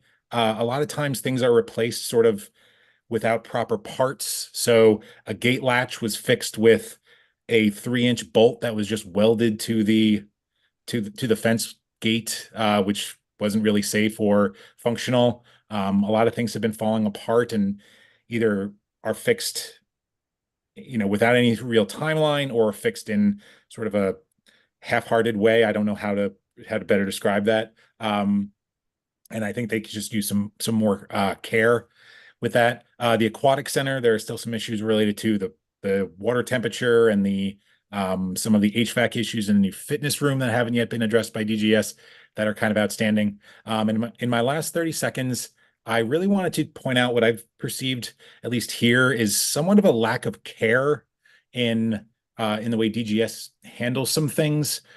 Just this morning, as I was walking my daughter to the playground, I noticed a DGS vehicle driving across the grass at the aquatic center, leaving deep ruts in the grass, like muddy ruts after all the rain.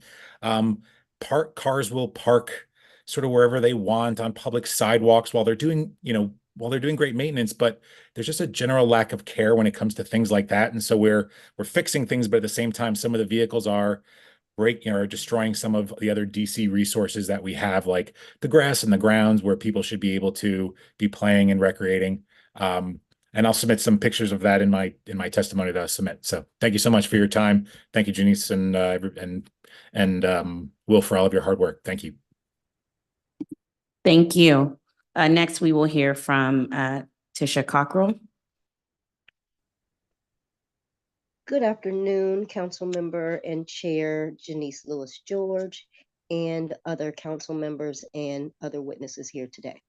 My name is Tisha Cockrell, and I'm the president of the Friends of Riggs LaSalle Recreation Center located in Ward 4. We are partnered with DC Department of, we're partnered with DC Department of Parks and Recs. And we work together with the site director in our community at Riggs LaSalle Recreation Center.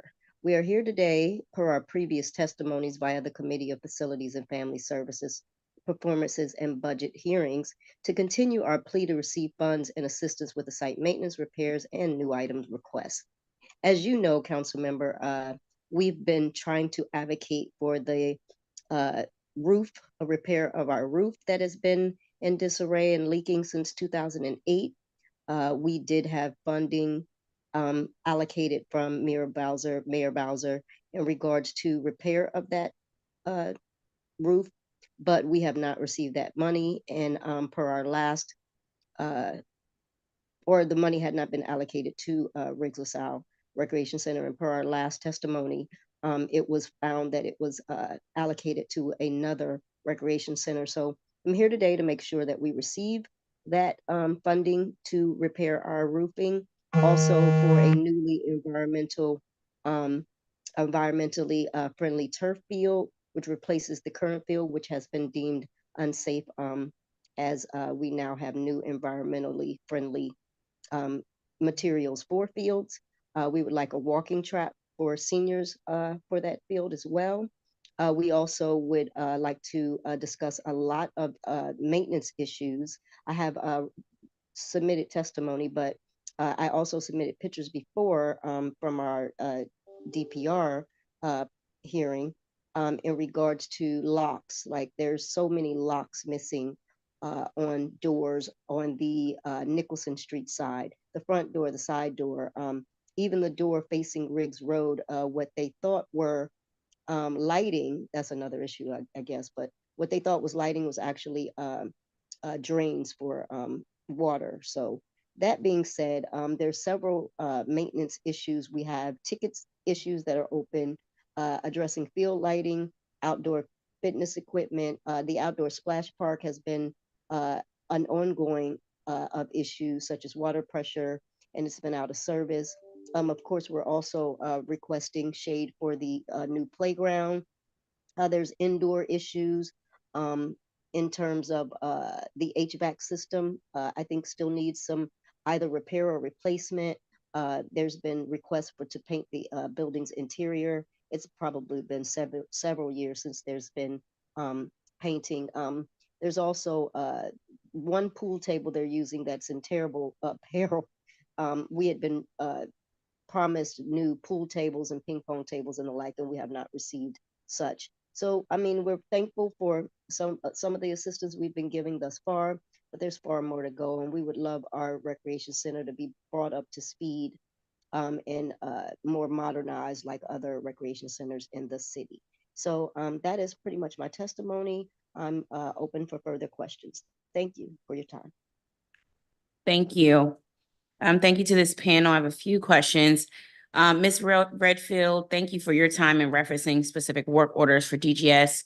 It looks like work order 757046 was requested on September 19th, 2023, which means 199 days ago. And it looks like DGS has still not completed its assessment of how to fix the door lock. So this is concerning. So we'll raise this with Director Hunter on Monday during their portion of this hearing. Obviously, we've got to do better, particularly when we pay for special equipment like time locks, that we should be able to keep them working. But that's what we can see right now from our purview on what that work order looks like right now. Ms. Solomon, thank you for speaking with us today. I think we hear too often about what we like to call Band-Aid solutions, like the water diverters you mentioned. We'll follow up with DGS. We'll look at the DGS work order dashboard to help identify the work order numbers. And my committee director, Will Perkins, will follow up just so we can see if we can, if the work order numbers sound right, as the descriptions sound correct to you. That sounds great. Thank you. Okay. Ms. Hales, thank you for mentioning the list of maintenance issues. I think I'm really frustrated because I visited Anacostia High School last summer with Councilmember Trayon White and others. This was a part of our facilities tours that we were doing.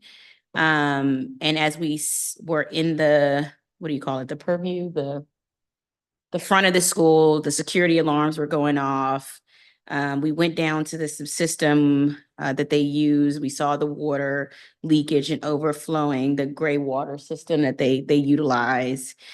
We heard plumbing issues. We heard lock and door issues. I mean, the list that you just listed is basically what we encountered when we went there last summer. And at that moment, I think we got a pledge from facilities division that there was going to be attention paid to Anacostia particularly. We also, one of the things was that they also have an early child care center, and the maintenance issues in the building were causing the early child care center at times to be shut down, meaning those students who rely on the early child care center could not go to school. We asked them to explore whether the gray water system they're using at Anacostia is something we should be, if that should be continued, because it impacts the plumbing of the entire school. So, I say that to say I'm a little I'm frustrated to hear that the same issues that we talked about, and they witnessed it too. Everybody was there. They witnessed it. And I thought that there was a pledge to work on the chronic facilities issues at Anacostia, but it sounds like has not occurred. What we'll try to do is put together another facilities visit to Anacostia. I'll reach out to my colleague, Councilmember White, to see if he would like to do that with us, with the facilities team, and see if we can get somebody from DGS to come out, get DGS to come out there with us to go through some of these issues. So and if you all, thank you for the work that you all are doing around mentoring and supporting these young people for their success. And we will see, and maybe you all can attend that facilities visit with us. Since the school doesn't have a PTO, you can sort of represent as the PTO wing. We often have PTOs at facilities visits, but you all can do that. And so we'll just try to schedule a time for us to do a facilities visit, check-in at Anacostia particularly, because it sounds like the issues there are still pretty pervasive. You asked about some educational requests, and so we're going to actually just email that request to the committee of the whole, the committee, Chairman Mendelson's committee and their education committee, and see if we can get their committee to give us some answers on who would be able to provide some of those opportunities for students. So we will get back to you on that one. Thank you very much, council member. Thank you. Mr. Shoshex, thank you for raising the elevator. That's been a focus for us this oversight season, and we'll definitely raise this with DGS on Monday, just elevators across the system. It's something we raised at oversight hearing. Thank you. We've got outages in many of our facilities, and we have to do better about that, especially for new elevators like we have at Whittier, which was a long, hard fight that was won, and now we want to make sure that it's there. Thank you as well for raising maintenance issues at Tacoma Rec Center and the playground. DPR has a playground blitz coming up. I guess it's in the spring or summer. It's more of in the summer, but it's a playground blitz. And so I'm working to make sure we know what's on that list. DPR's hearings on Monday, and I'll be there as well regarding that. I have a hearing on Monday too, and I'm pushing it back just because I need to be at the DPR hearing. And I say that to you, Ms. Cockrell, because I've just been having some issues with DPR responsiveness, not only on the capital projects, but on other projects. And so as a result, I literally am moving back the time of my hearing, my own facilities hearing, to make sure that I get questions in for DPR that we have not been able to get answered. Ms. Cockrell, we sent an email in February regarding your concerns. And we have not been able to get follow-up responses from our initial February and the follow-up emails we've sent after February. So I will say the good news is this: there's money in the budget that came out. There's money in DPR's capital budget to replace the turf field at Riggs, which I know has been a longstanding request of the Friends. So we're happy to see that money in the budget. But there's still some outstanding questions, including the money for the roofing at Riggs LaSalle. Thank you very much for that information. I was not aware of the hearing. I will be sure to participate. Thank you. Yep, I will be there and asking about capital projects. I'm glad they put the turf field in the budget, but we still want to know a timeline on that.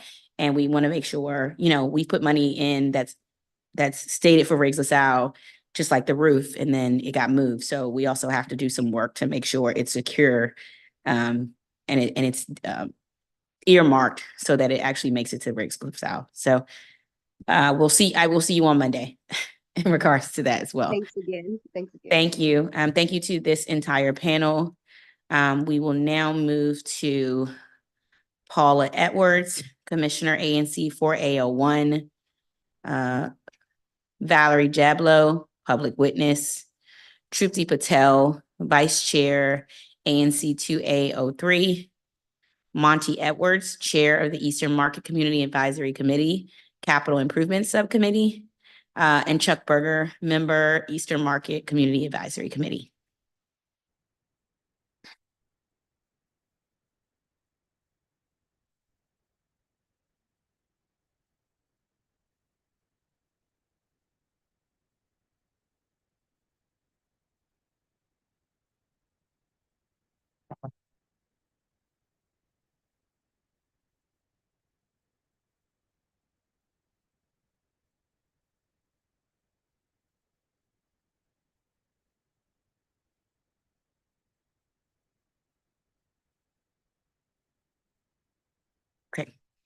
Commissioner Paula Edwards, I see you here. You can unmute and begin your testimony. All right, thank you.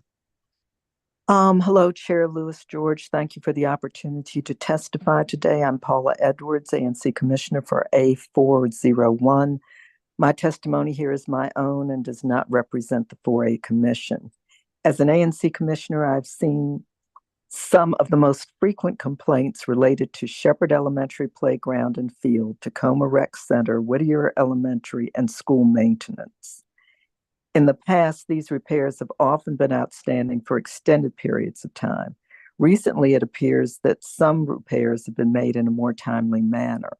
I wonder if this responsiveness can continue in the face of the proposed budget cuts. I was heartened to see that the report backlog has decreased after the auditor's report. I believe this committee's vigorous oversight and engagement under Chair Lewis George's leadership has had a beneficial effect.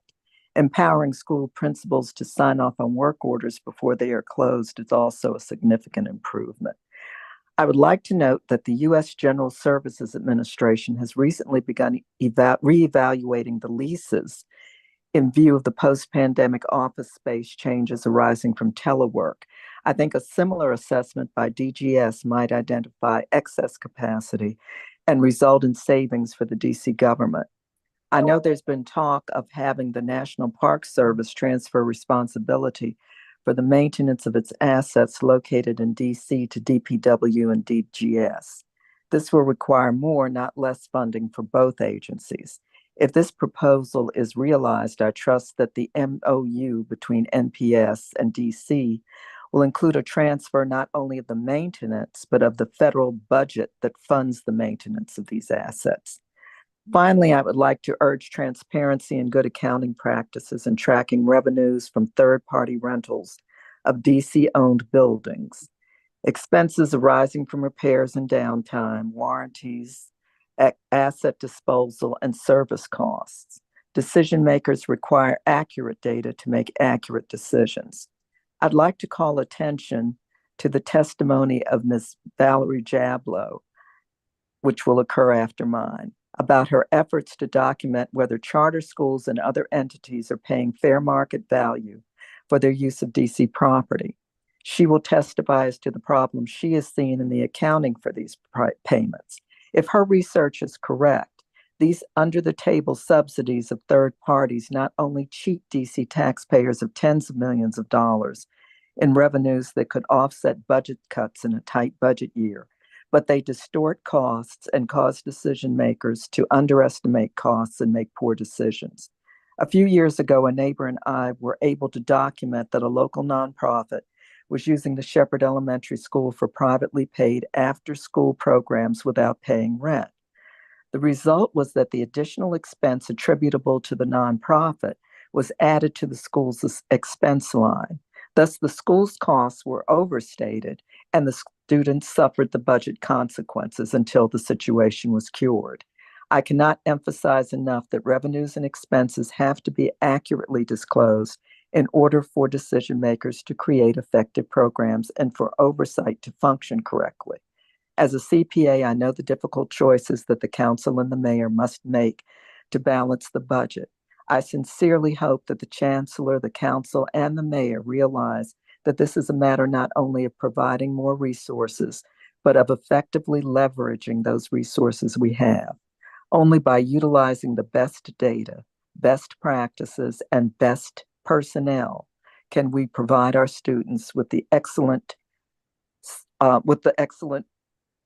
maintenance that they deserve for their buildings. Thank you, and I'm available for questions. Thank you.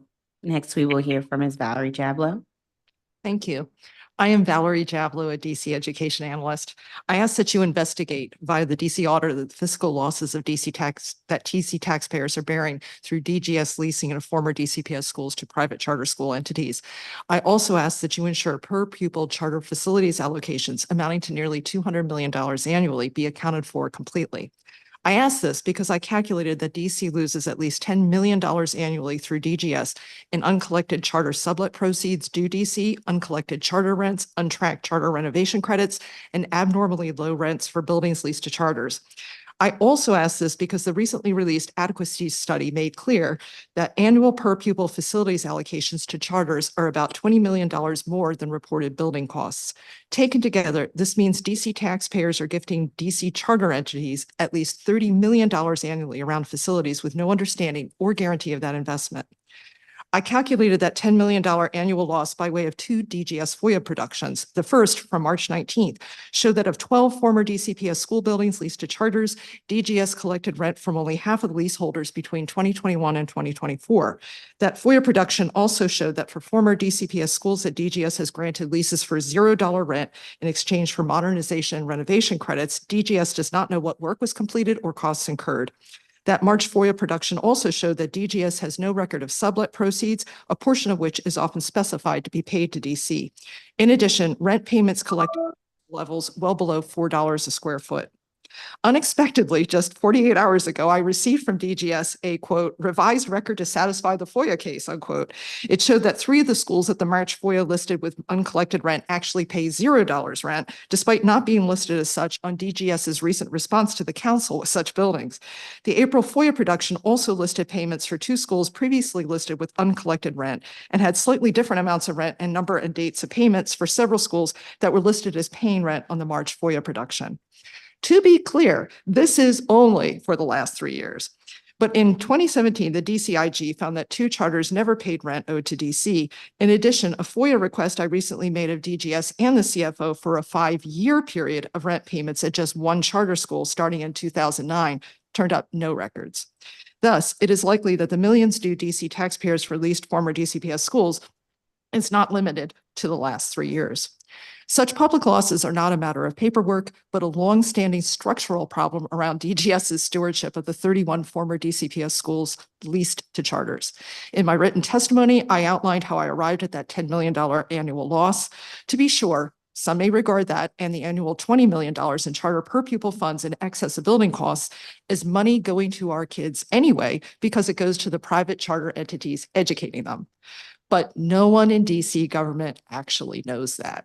This is because DGS is not collecting or clearly accounting for all payments for leased DCPS buildings, not tracking rent credits, which are granted for nearly all charters leasing former DCPS schools, and undercharging rent. It is also because there is no tracking of charter facilities allocations, which can be used by charters for anything. The $30 million lost every year in this manner could fund hundreds of teachers and school mental health workers. In a tight budget year, such fiscal loss is unconscionable.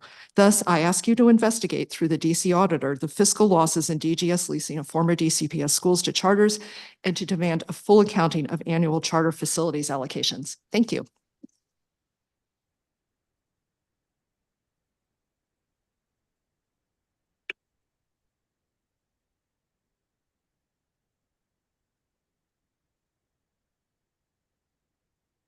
I do not see Commissioner Trupti Patel, so we will go to Mr. Monty Edwards.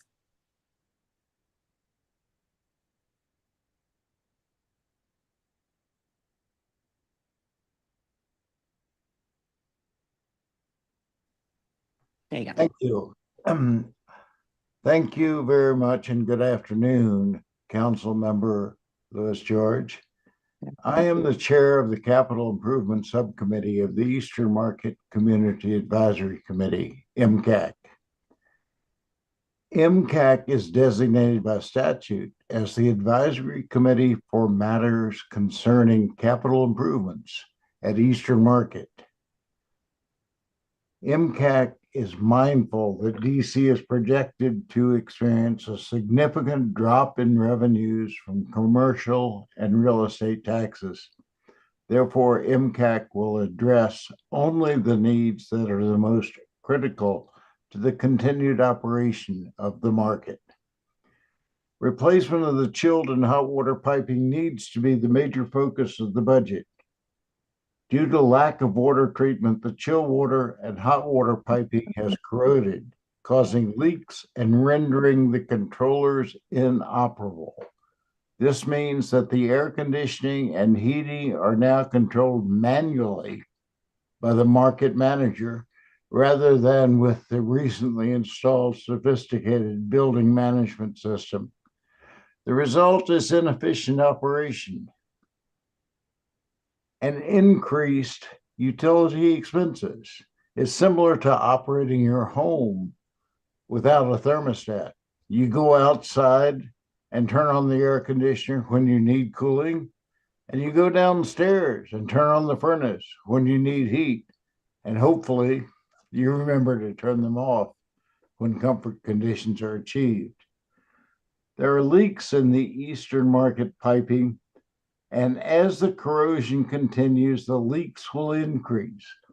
The FY24-30 capital budget budgeted for $3.06 million for the piping replacement in FY25, and proposed replacement of the building management system controllers and air handling unit components at a cost of $1.15 million in FY24. DGS now recommends the chilled and hot water piping be replaced in FY24 and the controller work be deferred to FY25, because without clean water flowing in those pipes, newly installed controllers and air handling units would suffer corrosion and eventually become inoperable. Southlands, who is GC's heating, ventilation, and air conditioning contractor, recommends that Eastern Market, or DGS, contract with a reputable chemical treatment company to install and maintain an effective water treatment system to protect this large investment of infrastructure renewal. If the piping is replaced, excuse me, I am testifying on behalf of an organization, but was only given 3 minutes. Can I get another 2? That's fine. Keep going. Now, if the piping is replaced without water treatment, the piping will corrode. The products of corrosion will again clog up the controllers, and the useful life of the replaced piping will be far less than what it was with water treatment, thus requiring replacement of the piping yet again. The replacement piping needs to be protected with water treatment. MCAC requests that capital funds be allocated for this purpose because of the unique budget responsibility of Eastern Market. The city is responsible for capital costs, and market operations through the enterprise fund is responsible for operating costs. While water treatment will be an ongoing cost, it is a cost to protect and extend the life of the capital asset, and therefore save capital costs in the future. We also need to accomplish the bollard installation in the near term and ask that DGS explain if this can be done in FY24 and at what cost. It was authorized by the council several years ago. Thank you very much. And that concludes my testimony. Thank you. Just checking to see if Tripti Patel ever arrived. No. Okay. Okay, I don't see Tripti Patel, so we will get started with questions. Thank you, Commissioner Edwards. I'm glad to hear that we're getting quick repairs and work orders in some of our playgrounds, and I agree that I'll be watching to make sure we can sustain that progress and miss potential cuts. Ms. Javel, I want to thank you for your thorough review of DGS's leases to public charter schools. It's significant that you mentioned we're leaving 10 million on the table by undercharging them. Do you know which agency is responsible for monitoring these payments or rents credits? Is it DGS, OCFO, or maybe DCPS? I don't know. Just wondering. It's DGS. It's DGS. Yeah. Okay, so not OCFO or anybody else. It's DGS who's responsible. The other thing is, this study was only for the 3-year period. Right. Okay. Well, if we use the same methodology, could we calculate further? Yes. Okay. But in fact, it would be far better to have the original records that I requested by FOIA. I requested records and receipts. What I got were PDF files that were Gotcha. created the day before or the day of that they were sent to me. Okay. So DGS should have these records and DGS should have tracking. But the fact that they said that they didn't is really alarming. Right. And in addition to that, you asked about the CFO. The CFO's office had no records for any of this. Oh, wow. And that is stunning to me. Yeah. And I don't understand why. And so it just, that's why I asked for the DC auditor's help, because I think that she could probably get to the bottom of this very clearly rather than me just, doing this and this haphazard. Gotcha. I don't want to say it's haphazard. I did spend time on it, but I'm haphazard relative to the power of the auditor and DGS. I wouldn't say that, but no, but I know, I know what you mean, but we can reach out to Kathy Patterson and request her, see what she can do and what their office can do to get to the bottom of it. I wanted to ask you a question. The mayor's BSA proposes removing future increases to the charter schools facility allowance, which previously were set to go up about 3% over the next 3 years. I just wanted to know if you had any thoughts on that proposal. I'm rendered speechless because I never felt like any of the increases were related to actual costs. And I think that the adequacy study showed that. So until we have an accurate accounting of costs, having an accurate increase or no increase is right. So I struggle to answer that. I do think that some charter schools probably do struggle with facilities and paying for them, and others don't. And I know for a fact that others don't, because when they have applied for new locations, they have said in their applications to the charter board, oh, we'll be fine. We have more than we need. And I thought, well, that's a crazy place for this to come up. There should be some accounting for that. And I don't think there is. There's a lot of lobbying from the charter side for more money. And I understand that, that's totally understandable, but lobbying is not based on necessarily facts that you need to have as a decision maker and that the mayor needs to have as a decision maker. Understood. I agree. Mr. Edwards, I wanted to ask you, the last capital improvement plan had money for replacements to the Eastern Market HVAC system, over 1.5 million. Is that capital project still in the budget for this year's plan? And can you explain again the role of the enterprise funding in paying for Eastern Market's operating costs? We have not been able to find the detail of what is in the budget this year, but we do know that what we asked for last year was the $1.15 million for replacement of the controllers. We now recognize that we've got to have some clean water for those new controllers to operate correctly. Because water treatment is just like your automobile, what you put in your radiator to protect the differential metals of the cast iron block and the aluminum radiator. That's a battery waiting to happen unless you put in chemical treatment. And it appears that this piping system at Eastern Market has never had water treatment and is failing after 10 or 15 years, where it should have had a life of over 30 years. Okay. And can you explain sort of the role of the enterprise funding in paying for Eastern Market's operating costs? Right now, the way Eastern Market is truly unique among agencies in DC, because our operating expenses, that is what it costs for heat, air conditioning, maintenance, that generally is provided by the rent that the merchants pay. Here, and the legislation further provides that DC is responsible for all capital improvements. Water treatment is designed to extend the life of a capital asset. If we put in new chill water piping and hot water piping with water treatment, that should last over 30 years. What we have now has lasted less than 12 years.